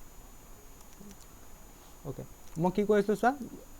90 ডিগ্ৰী এই এংগুলটো মানে ASTC ওলামতে চাইছোঁ। 90 ডিগ্ৰী মানে ইয়ালৈকে আহিব লাগিব। 90 ডিগ্ৰী আহিলোঁ, তাৰ লগত আকৌ যদি 60 ডিগ্ৰী এড কৰোঁ, আমি মানে ছেকেণ্ড কোৱাড্ৰেণ্টত আহি যাম। আৰু ছেকেণ্ড কোৱাড্ৰেণ্টত S হয়। S মানে চাইনটো পজিটিভ, মানে বাকী ৰেচিঅ'বোৰ নেগেটিভ হ'ব। তেন্তে ইয়াতো নেগেটিভ লাগিব। আৰু cot 60 ডিগ্ৰী মানে কিমান? cot 60 ডিগ্ৰী মানে -1/√3। তেন্তে আনচাৰ হ'ব -1/√3। যিসকলে নাজানা এইখিনি কথা ত্ৰিকোণমিতিখিনি ফ'ল' কৰিবা হা, ইয়াত ক'বলৈ মোৰ দিগদাৰ হ'ব। বুজি পালা নাই বাৰু? বাকীসকলে যিসকলে ত্ৰিকোণমিতি পঢ়ি আহিছা তেওঁলোকে বুজি পালা নাই এইটো কুৱেশ্যন? ঠিক আছে, পালো ছাৰ। অ'কে।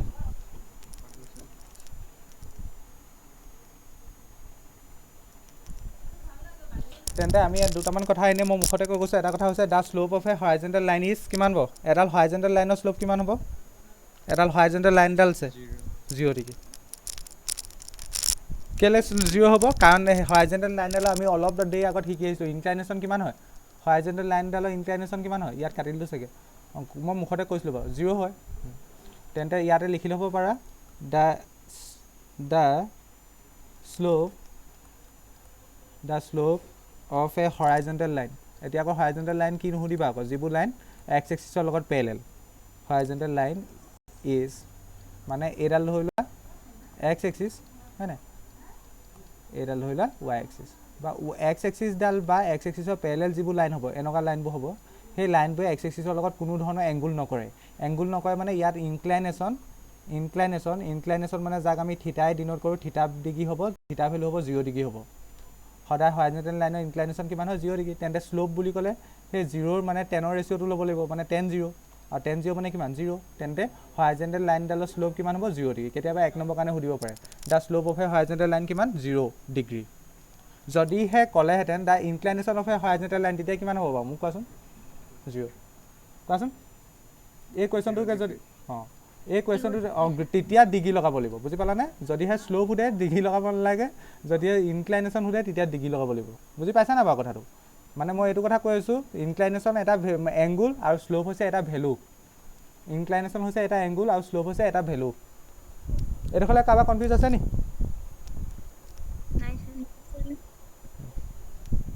এতিয়া এইটো ঠিক আছে এতিয়া মোক এই পইণ্টটো ক'বাচোন দেই দ্য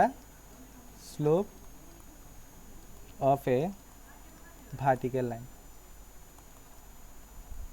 মোক এই আনচাৰটো কোৱাৰ আগতে তোমালোকে মোক এইটো কোৱা the inclination of A vertical line কিমান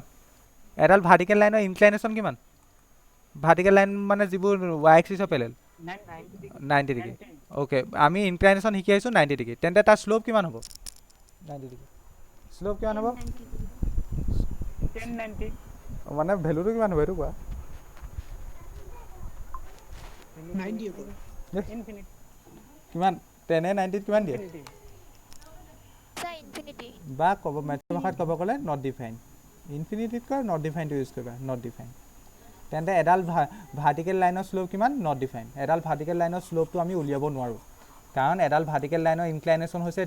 থিটা ভেলু হৈছে 90 ডিগ্ৰী আৰু শ্লোপ উলিয়াব হ'লে আমি তাৰ 10 ল'ব লাগে আৰু 10 লৈ যোৱাৰ লগে লগে সেইটো নট ডিফাইন হৈ যায় তেন্তে আমি এটা কথা ইয়াৰ পৰা কনক্লুড কৰিব পাৰোঁ এডাল হৰাইজেণ্টেল লাইনৰ ইনক্লাইনেশ্যন হৈছে থিটা ডিগ্ৰী আৰু এডাল হৰাইজেণ্টেল লাইনৰ শ্লোপ হৈছে এডাল হৰাইজেণ্টেল লাইনৰ ইনক্লাইনেশ্যন হৈছে 0 ডিগ্ৰী আৰু এডাল হৰাইজেণ্টেল লাইনৰ শ্লোপ হৈছে 0 ঠিক তেনেকৈ এডাল ভাৰ্টিকেল লাইনৰ ইনক্লাইনেশ্যন হৈছে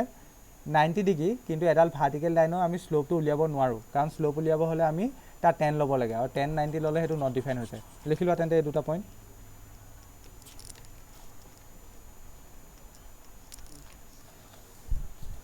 হ'ল ছাৰ হৈ গ'ল ঠিক আছে নেক্সট কনচেপ্ট লিখা তেন্তে আমি এইডোখৰলৈকে এইটো কথা শিকিলোঁ এণ্ড শ্লোপ মানে বেচিকেলি একদম এতিয়ালৈকে কি শিকিলোঁ একদম যদি ছামাৰাইজ কৰি কওঁ শ্লোপক এম আখৰে ডিনোট কৰে আৰু এমৰ ফৰ্মুলাটো কি এম ইকুৱেল টু টেন থিটা বা শ্লোপৰ ফৰ্মুলাটো কি টেন থিটা থিটাই কি বুজাইছে ইনক্লাইনেশ্যন বুজাইছে এতিয়ালৈকে এইটো শিকিলোঁ মানে শ্লোপৰ ফৰ্মুলা এটা শিকিলোঁ শ্লোপৰ ফৰ্মুলা এইটো শিকিলোঁ এম ইকুৱেল টু টেন থিটা মাইণ্ডত ৰাখিবা এতিয়া নেক্সট লিখা আমাক যদি এংগুল হিচাপে যদি দিয়া নাথাকে মানে লাইনডালৰ প্ৰপাৰ্টিটো বা লাইনডালৰ এই যিখিনি ডাটা দিয়া থাকিব সেইখিনি যদি এংগুলটো দিয়া নাথাকে আৰু নিদিয়াকৈ যদি আমাক শ্লোপ সোধে তেতিয়া কেনেকৈ উলিয়াম মানে নেক্সট হেডিংটো লিখা slope of a line passing through two given point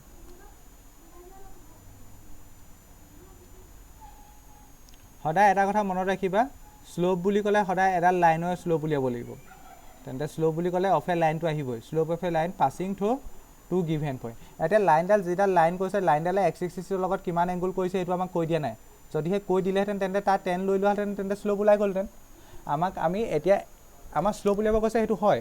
এডাল লাইনৰ শ্লোপ উলিয়াব কৈছে সেইটো হয় আৰু এনেকুৱা এডাল লাইনৰ শ্লোপ উলিয়াব কৈছে যিটো মানে দুটা পইণ্টৰ মাজে গৈছে বুলি সেইটো কথাহে দিয়া আছে সেই ডাটাটোহে দিয়া আছে মানে ধৰি লোৱা 2,3 আৰু ধৰি লোৱা 1,2 এই পইণ্টকেইটাৰ মাজে গৈছে আৰু এডাল এনেকুৱা এডাল লাইন আছে আৰু আমি তাৰ শ্লোপ ক'ব লাগে এতিয়া এই লাইনডালে এক্স এক্সিছৰ লগত কিমান এংগুল কৰিছে কি না কৰা সেইবোৰ একো ডাটা দিয়া নাই মানে থিটা ভেলু ইয়াত একো পোৱা নাই মানে পইণ্ট দুটাৰ কথা কৈছে যিকেইটা পইণ্টৰ মাজে লাইনডাল পাৰ হৈ গৈছে বুজি পালানে বুজি পালা নাই এইডোখৰলৈকে মই কি কৈ আছোঁ বুজি পালা ঠিক আছে প্ৰথম লিখি লোৱা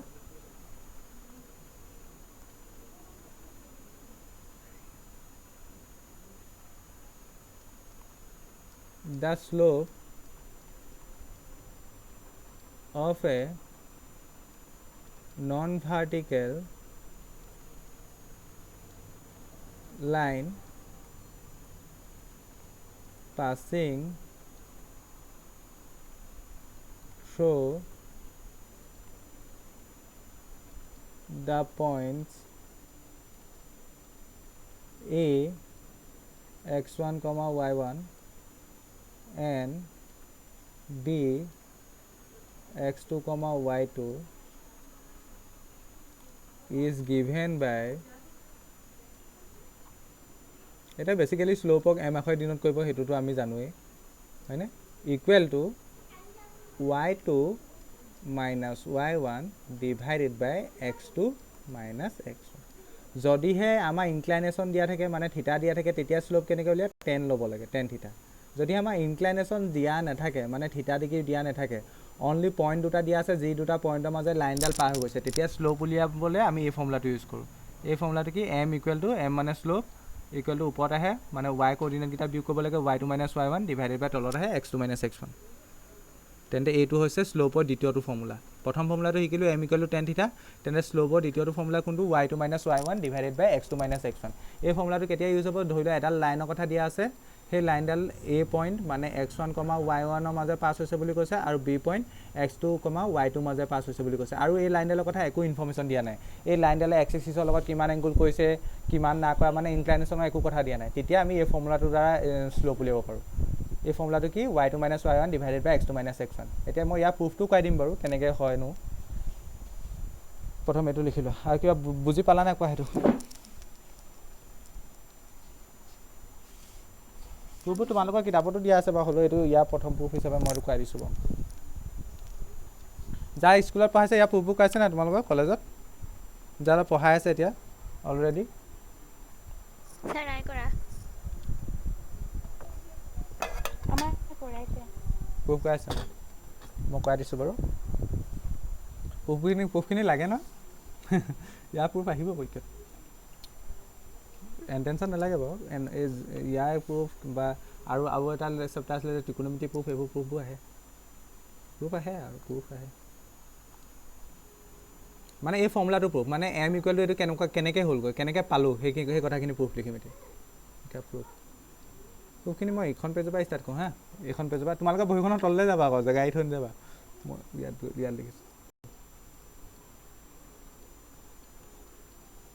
অ'কে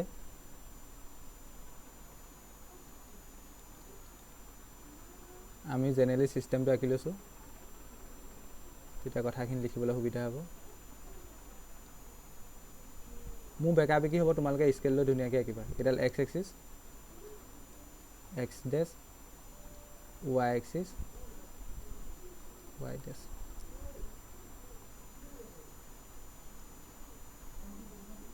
অ'কে এইডাল লাইন যিডাল লাইনৰ কথা আমি পাতিম বা যিডাল লাইনৰ শ্লোপ উলিয়াবলগীয়া থাকে এইডাল লাইন আৰু এই লাইনডাল যে দুটা বিন্দু মাজে ইয়াত ডাটাটো কি দিয়া আছে এনেকুৱা এটা লাইনৰ কথা কৈছে যি লাইনডাল দুটা বিন্দু মাজে গৈছে সেই বিন্দুটো এটা পইণ্ট ধৰি লয় মই এইটো বুলি লৈছোঁ এইটো a পইণ্ট এইটো a x1, y1 মই বস্তুবোৰ সৰু সৰুকৈ লিখিম যাতে বস্তুখিনি ভিজিবল হয় আৰু এই পইণ্টটোক লৈছোঁ মই b x2, y2 ঠিক আছে আমি এই লাইনডাল মানে a x1, y1 আৰু b x2 minus y2 এই লাইনডালৰ শ্লোপটো উলিয়াব লাগে আৰু এই লাইনডাল আমি শ্লোপ উলিয়াব হ'লে আমি কি জানিব লাগিব অকণমান মই লাইনডাল এনেকৈ আঁকিছোঁ বাৰু তেতিয়া বস্তু ভাল লাগিব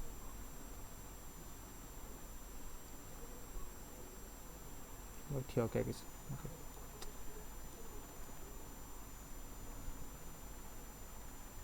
থিয়কৈ আঁকিছোঁ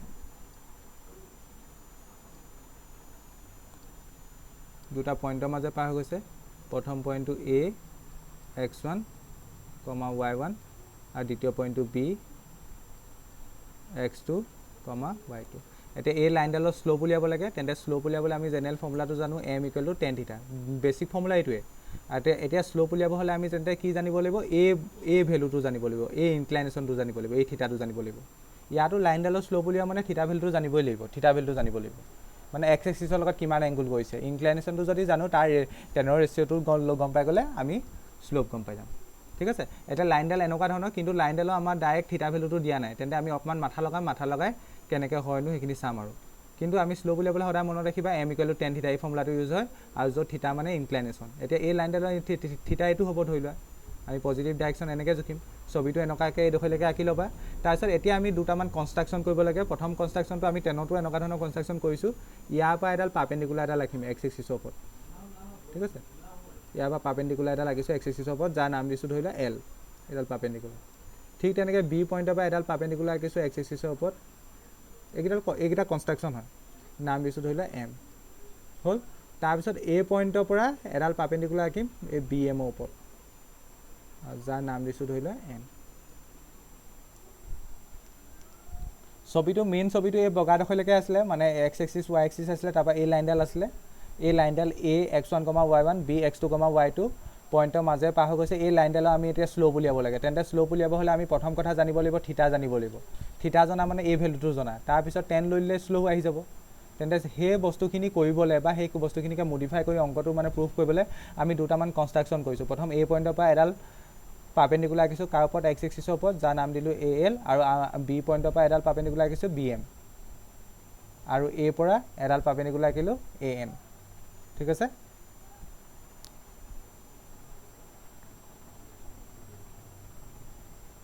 এইডোখৰলৈ বুজি পালানে পালো স্যাৰ ওকে লিখি লোৱা এইডোখৰলৈ হয় স্যাৰ ঠিক আছে লিখা let x o' x dash মানে এইডালৰ নাম লৈছোঁ এক্স অ' জেড এইটো অৰিজিন ধৰি লোৱা x o' x dash and y o' y dash be the coordinate axis মানে এক্স এক্সিছ আৰু y axis coordinate axis axes হ'ব প্লুৰেল ফৰ্ম ন coordinate axes let us consider a non-vertical line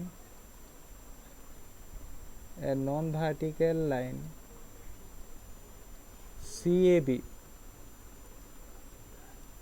এই পইণ্টৰ নাম C দি দিয়া তেতিয়া লাইনডালৰ নাম হৈ যাব CAB হা CAB passing through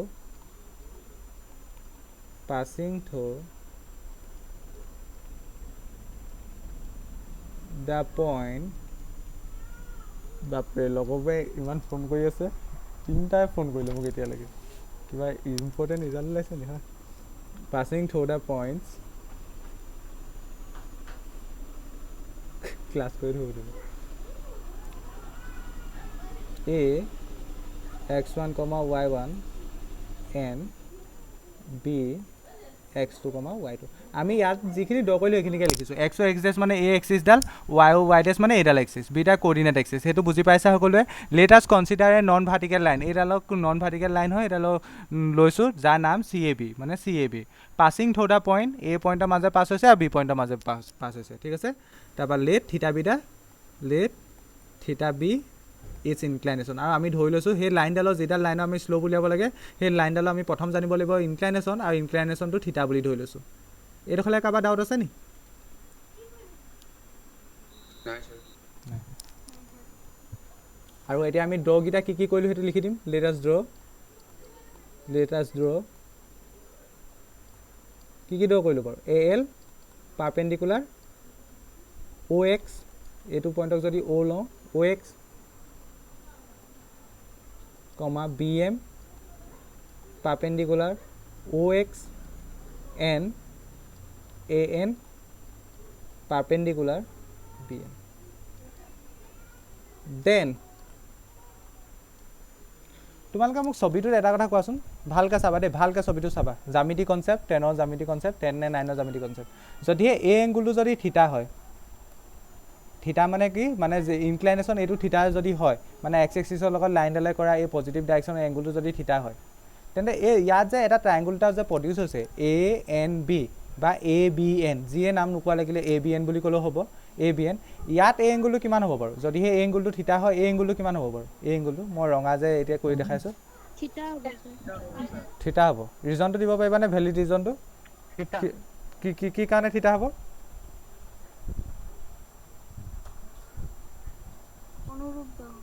অনুৰূপ বাহু হয় অনুৰূপ কোণ একজেক্টলি অনুৰূপ কোণ কেলে কাৰণ চোৱা এইডালৰ লগত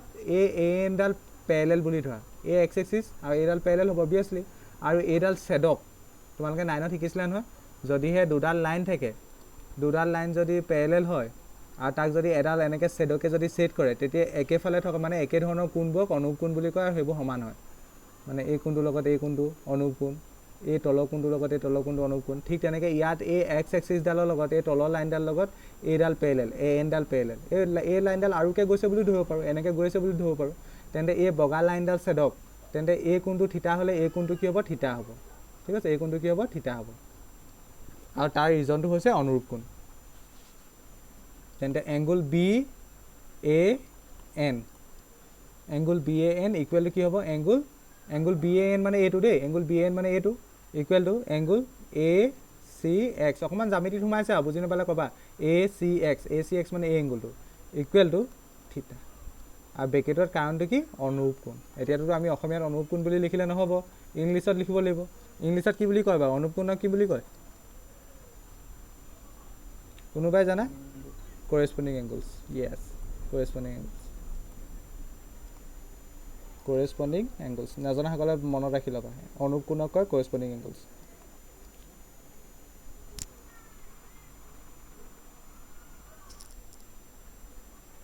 একান্ত কোণক কয় alternate interior angle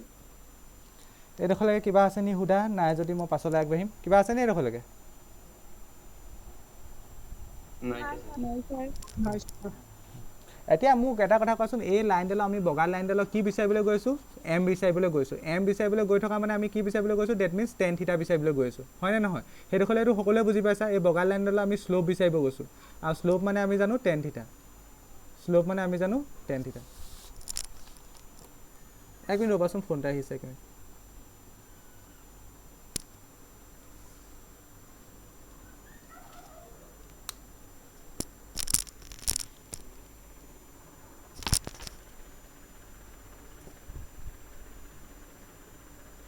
হেল্ল' চিত্ত নাকা এণ্টিংকিংখনৰ লগত এইখন এডমিশ্যনৰ কাগজখন কালি যে দিছিলে এইখিনি একেলগে দিব লাগিব ক্লাছত ক্লাছ মই আজি দিনটো শুই থাকোঁতে গ'লে মই কাইলৈহে ওলাই যাম হ'ব নহয় দিগদাৰ নহয় ন মোৰ পইচাটো আজি দিনটো শুই থাকোঁতে গ'ল গম পাইছোঁ অনলাইনতে মেইন সেইটোৱে মেইন সেইখনে সুধিছিলোঁ মই এই দোকানখনটো কৈছে নে সেইখনে হ'ব বুলি ডিব্ৰুগড় কিমান পালা 34 গোটেইখন মাৰিছা তুমি মই নামা গোটেইখন ঠিক আছে দিয়া তুমি পাই যাবা তেন্তে ঠিক আছে দিয়া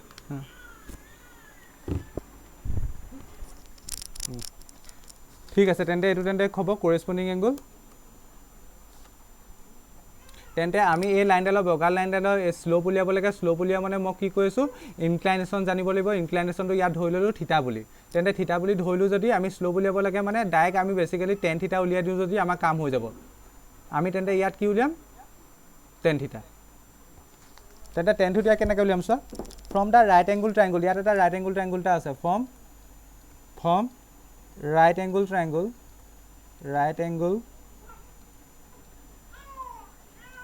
বা ফৰ্ম ট্ৰাইংগুল লিখিলে হ'ব ইমানবোৰ লিখি থকাতকৈ ফৰ্ম ট্ৰাইংগুল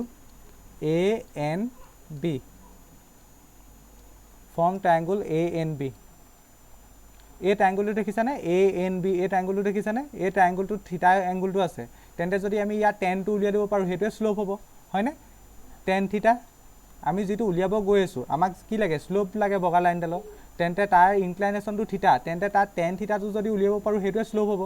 তেন্তে মই এই ৰাইট এংগুল ট্ৰাইংগুলটোৰ পৰা মই টেন উলিয়াব গৈছোঁ এইডোখৰলৈ কাৰোবাৰ প্ৰব্লেম আছে নিব টেন ইকুৱেল টু এইডোখৰলৈ কাৰোবাৰ প্ৰব্লেম আছে নি নাই ছাৰ সকলোৱে বুজি পাইছা তেন্তে এই ট্ৰাইংগুলটো মানে যিটো ত্ৰিভুজৰ কথা কৈছে এই ত্ৰিভুজটো থিতা যদি এইটো এংগুল হয় এইটো যদি 90 ডিগ্ৰী হয় তেন্তে টেনটো কিমান হ'ব বাৰু কোনে ক'ব পাৰিবা টেনটো কিমান হ'ব কি বাই কি হ'ব কোনডাল বাই কোনডাল হ'ব পটাপট হে পি বাই বি ডাইৰেক্ট বাহু হিচাপে কোৱা আকৌ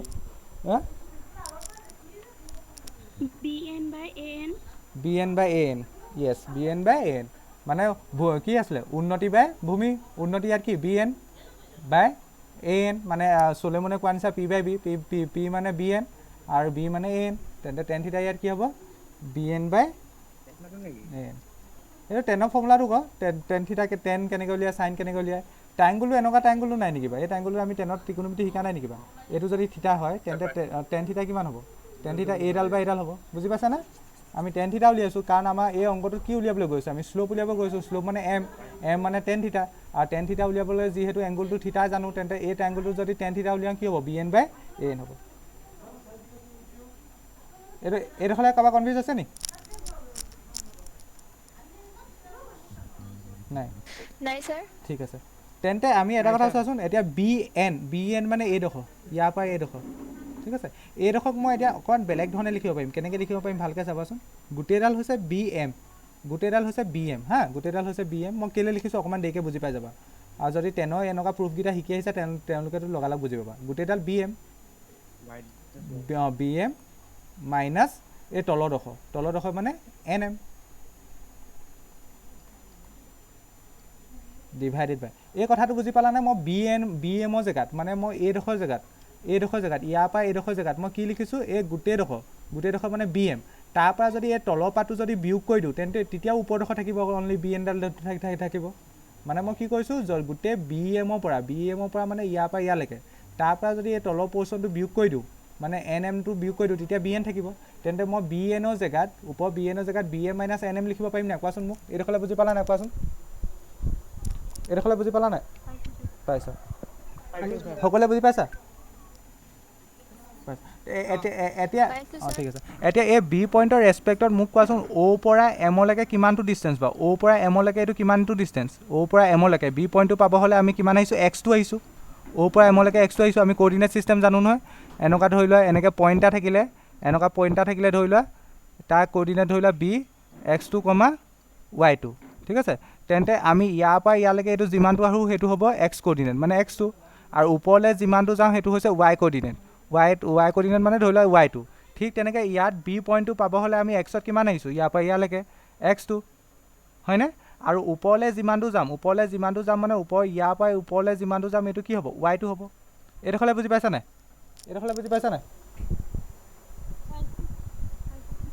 পাইছা অ'কে তেন্তে BMৰ জেগাত কি লিখিব পাৰিম BMৰ জেগাত মই লিখিব পাৰিম এইখিনি লিখিবা বাৰু Y2 মাইনাছ এইটো বুজি পালা নাই সকলোৱে বুজি পালা ঠিক তেনেকৈ NMৰ জেগাত মই কি লিখিব পাৰিম বাৰু NMৰ জেগাত Y1 NM এতিয়া চোৱা এই পইণ্টটো পাবলৈ ইয়াৰ পৰা ইয়ালৈকে আমি আহিব লাগিব X1 আহিব লাগিব অ' পৰা এললৈকে X1 আহিব লাগিব আৰু ওপৰলৈ কিমান যাব লাগিব AL যাব লাগিব AL যোৱা মানে Y1 যোৱা আৰু এইডোখৰ ইয়াৰ পৰা ইয়ালৈকে যদি এইডোখৰ Y1 হয় ভালকৈ বুজিবলৈ চেষ্টা কৰা তেন্তে এই পৰ্চনটো কিমান হ'ব Y1 হ'ব কাৰণ এইকেইডোখৰ পেৰেলেলকৈ আছে তেন্তে মই NMৰ জেগাত কিমান লিখিব পাৰিম Y1 বুজি পালানে সঁচাকৈ ক'বা দেই বুজি পালা নাই বাৰু এই ওপৰডোখৰ এই গোটেইডোখৰ Y2 আৰু তলৰডোখৰ Y1 পালো ছাৰ ঠিক আছে অ'কে এতিয়া মোৰ উপকামটো হৈ গ'ল ওপৰ ফৰ্মুলাটো মিলা নিচিনা লাগিলে এতিয়া তলত আছে AN এতিয়া চোৱাচোন AN কোনডোখৰ এইডোখৰ এতিয়া ANৰ সমানে তললৈ চাই থকা তললৈ ANMৰ সমানে পেৰেলেলকৈ LM আছেনে তেন্তে AM নিলিখি মই তলত LM লিখিলেও কোনো ভুল নহয় বুজি পালা এইডোখৰলৈকে সকলোৱে বুজি পালা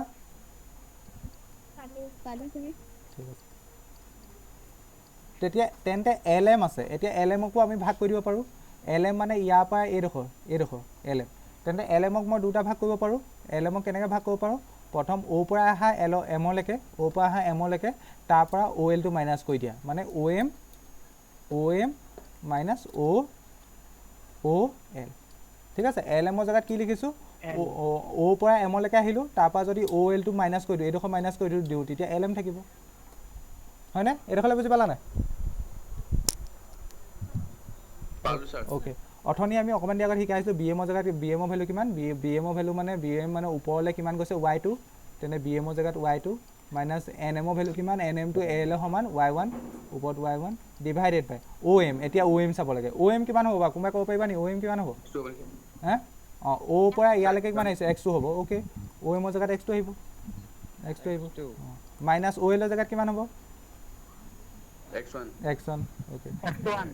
এইকেইটা ভিডিঅ' এইকেইটা প্ৰুফকেইটা এনেকুৱা ধৰণৰ প্ৰুফকেইটা এই স্থানাংক জ্যামিতি 10ৰ মই ইউটিউবত একদম আগতে বৰ্ডত ভিডিঅ' বনাওঁতে ধুনীয়াকৈ বুজাই থৈছোঁ হয় নাই কোনোবাই চাইছে নাই বাৰু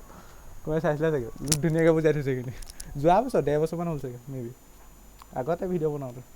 এইখিনি কথা ধুনীয়াকৈ একেখিনি কনচেপ্টে ইউজ হৈ আছে তেনেকুৱা ধৰণৰ কনচেপ্টখিনি ইউজ হৈছে যদি এই 10ৰ ফৰ্মুলাকেইটা শিকি আহিছে এইকেইটাটো ধুনীয়াকৈ বুজি পাইছা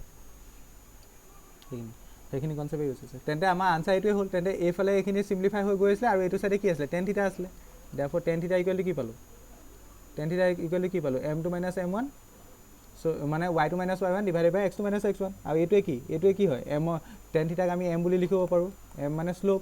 আৰু শ্লোপ কিমান হ'ব তেন্তে y2 - y1 divided by x2 - x1 hence proof বুজি পালা নাই কোৱা প্ৰুফটো হেন্স প্ৰুফ ছাৰ পালোঁ পালা শেৱালি বাকীসকল পালোঁ পালো ছাৰ ছাৰ লাষ্টত আৰু পৰীক্ষাত লিখিব আহিলে এইটো পৰীক্ষাত কুৱেশ্যনটো আহিলে আগত PT লগাই দিব দেই পৰীক্ষাত কুৱেশ্যনটো আহিলে আগত PT লগাই দিব মানে proof that the slope of non vertical line এনেকৈ গোটেই লাইনটো লিখি দিব আগত PT লগাই দিব এনেকৈ আহিব PT বুলি লগাই দিব আৰু ধুনীয়াকৈ মই যিখিনি লিখিলোঁ এনেকৈ কৰি গ'লে হ'ল আৰু প্ৰথম এই ছবিটো আঁকিবা ছবিটো আঁকি কথাখিনি লিখিবা একদম এটা পইণ্টটো বহাব নালাগে আৰু লাষ্টত এটা লাইন লিখি দিব পাৰা আৰু hence the slope of the line joining the points A B is আমুক আৰু এটা লাইন ফাইনেল লাইন এটা লিখি দিব পাৰা নিলিখিলেও ভুল নহয় কাৰো ডাউট নাই তেন্তে ফৰ্মুলাটো মনত ৰ'লনে ফৰ্মুলাটো বেছি ইম্পৰ্টেণ্ট তেন্তে শ্লোপৰ এতিয়ালৈকে দুটা ফৰ্মুলা শিকিলোঁ প্ৰথম ফৰ্মুলাটো কি বাৰু কোৱাচোন মোক প্ৰথম ফৰ্মুলাটো কি m ইকুৱেল টু tan থিটা অ'কে যেতিয়া মানে ইনক্লাইনেশ্যন দিয়া থাকে আৰু যদিহে বিন্দুকেইটা দিয়া থাকে তেতিয়া m equal to y2 - y1 divided by x2 - x1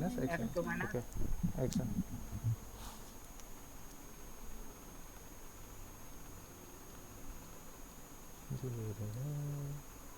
find the slope আখৰ ধৰিব নোৱাৰিলে সুধিবা কেলে নোহোৱাই বাৰু চব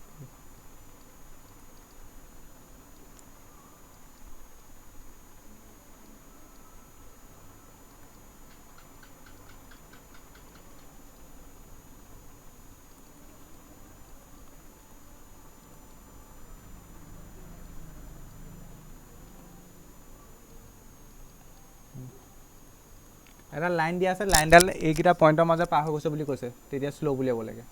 একদম ডাইৰেক্ট জানো আৰু লিখিলে হ'ল কি আছিলে শ্ল'পৰ ফৰ্মুলাটো m ইকুৱেল টু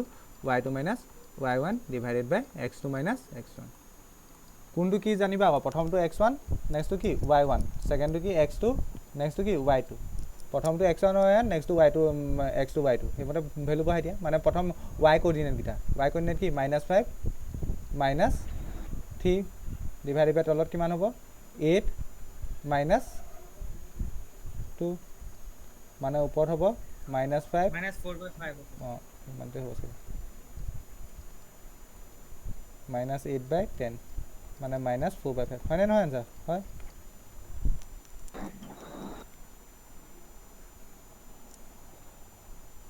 তেন্তে শ্লোপ উলিয়াবলৈ আমি কি কৰিম তেন্তে y কোঅৰ্ডিনেটকেইটাক বিয়োগ কৰিম তাৰ ওপৰত লিখিম আৰু ঠিক তেনেকৈ তলত x কোঅৰ্ডিনেটকেইটা বিয়োগ কৰি লিখিম বুজি পালা নাই এইডোখৰলৈকে বুজি পালা নাই অঁ ঠিক আছে মই কথা এটা সুধিছোঁ তোমালোকে মোক ক'বাচোন যদিহে শ্লোপৰ ফৰ্মুলাটো মই এনেকৈ লিখোঁ y1 - y2 ডিভাইডেড বাই x1 - x2 তেতিয়া কিবা ভুল হ'ব নি বাৰু শ্লোপৰ ফৰ্মুলাটো যদি মই এনেকৈ লিখোঁ এনেই তোমালোকক এনেই কথা এটা হা তেতিয়া কিবা ভুল হ'ব নি বাৰু শ্লোপৰ ফৰ্মুলাটো যদি মই এনেকৈ লিখোঁ y1 - y2 ডিভাইডেড বাই এইটো y2 হ'ব লাগিছিলে y2 ডিভাইডেড বাই x1 - x2 তেতিয়া কিবা ভুল হ'ব নি বাৰু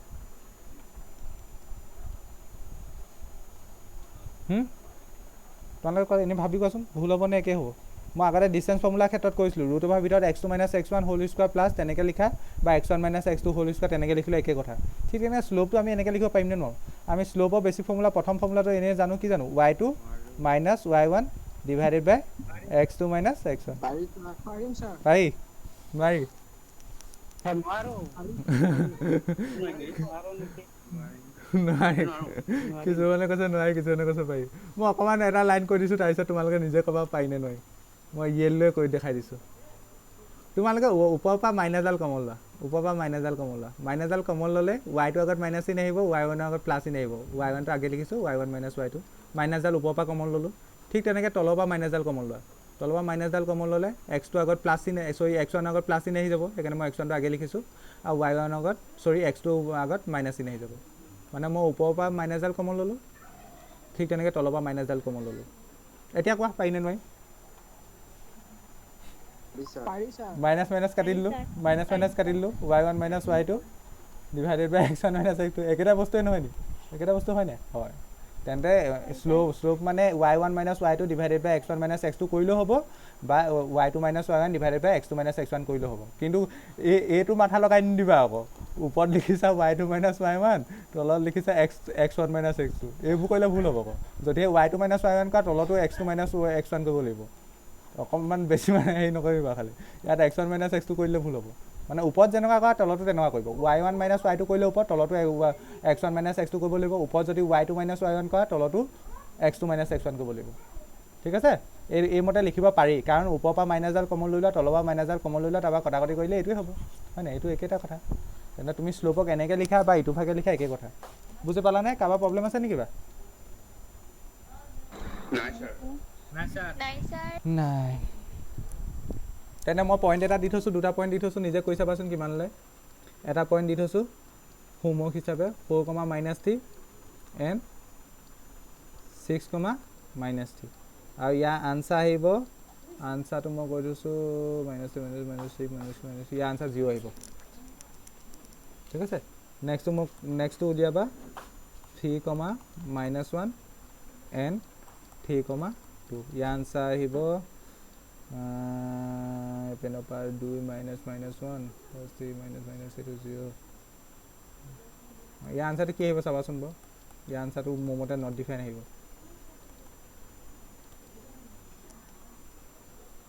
না হ'লে এৰিলে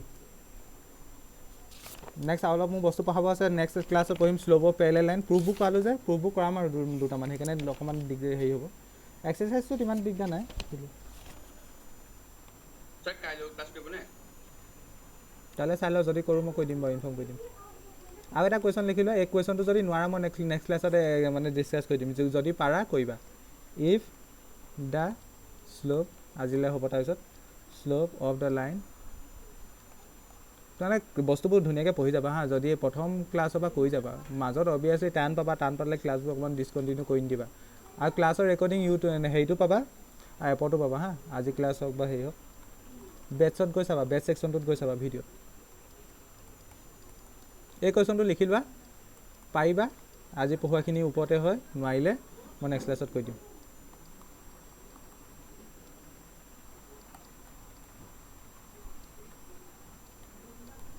if the slope of the line মই পঢ়িছোঁ কুৱেশ্যনটো থ্ৰু দ্য পইণ্টছ 2,5 আৰু এণ্ড x,3 মানে দুটা পইণ্ট দিয়া আছে পইণ্টকেইটা এইকেইটা সেই পইণ্টকেইটাৰ মাজে যোৱা লাইনডালৰ শ্লোপ 2 বুলি দিয়া আছে মানে এমৰ ভেলু দিয়া আছে 2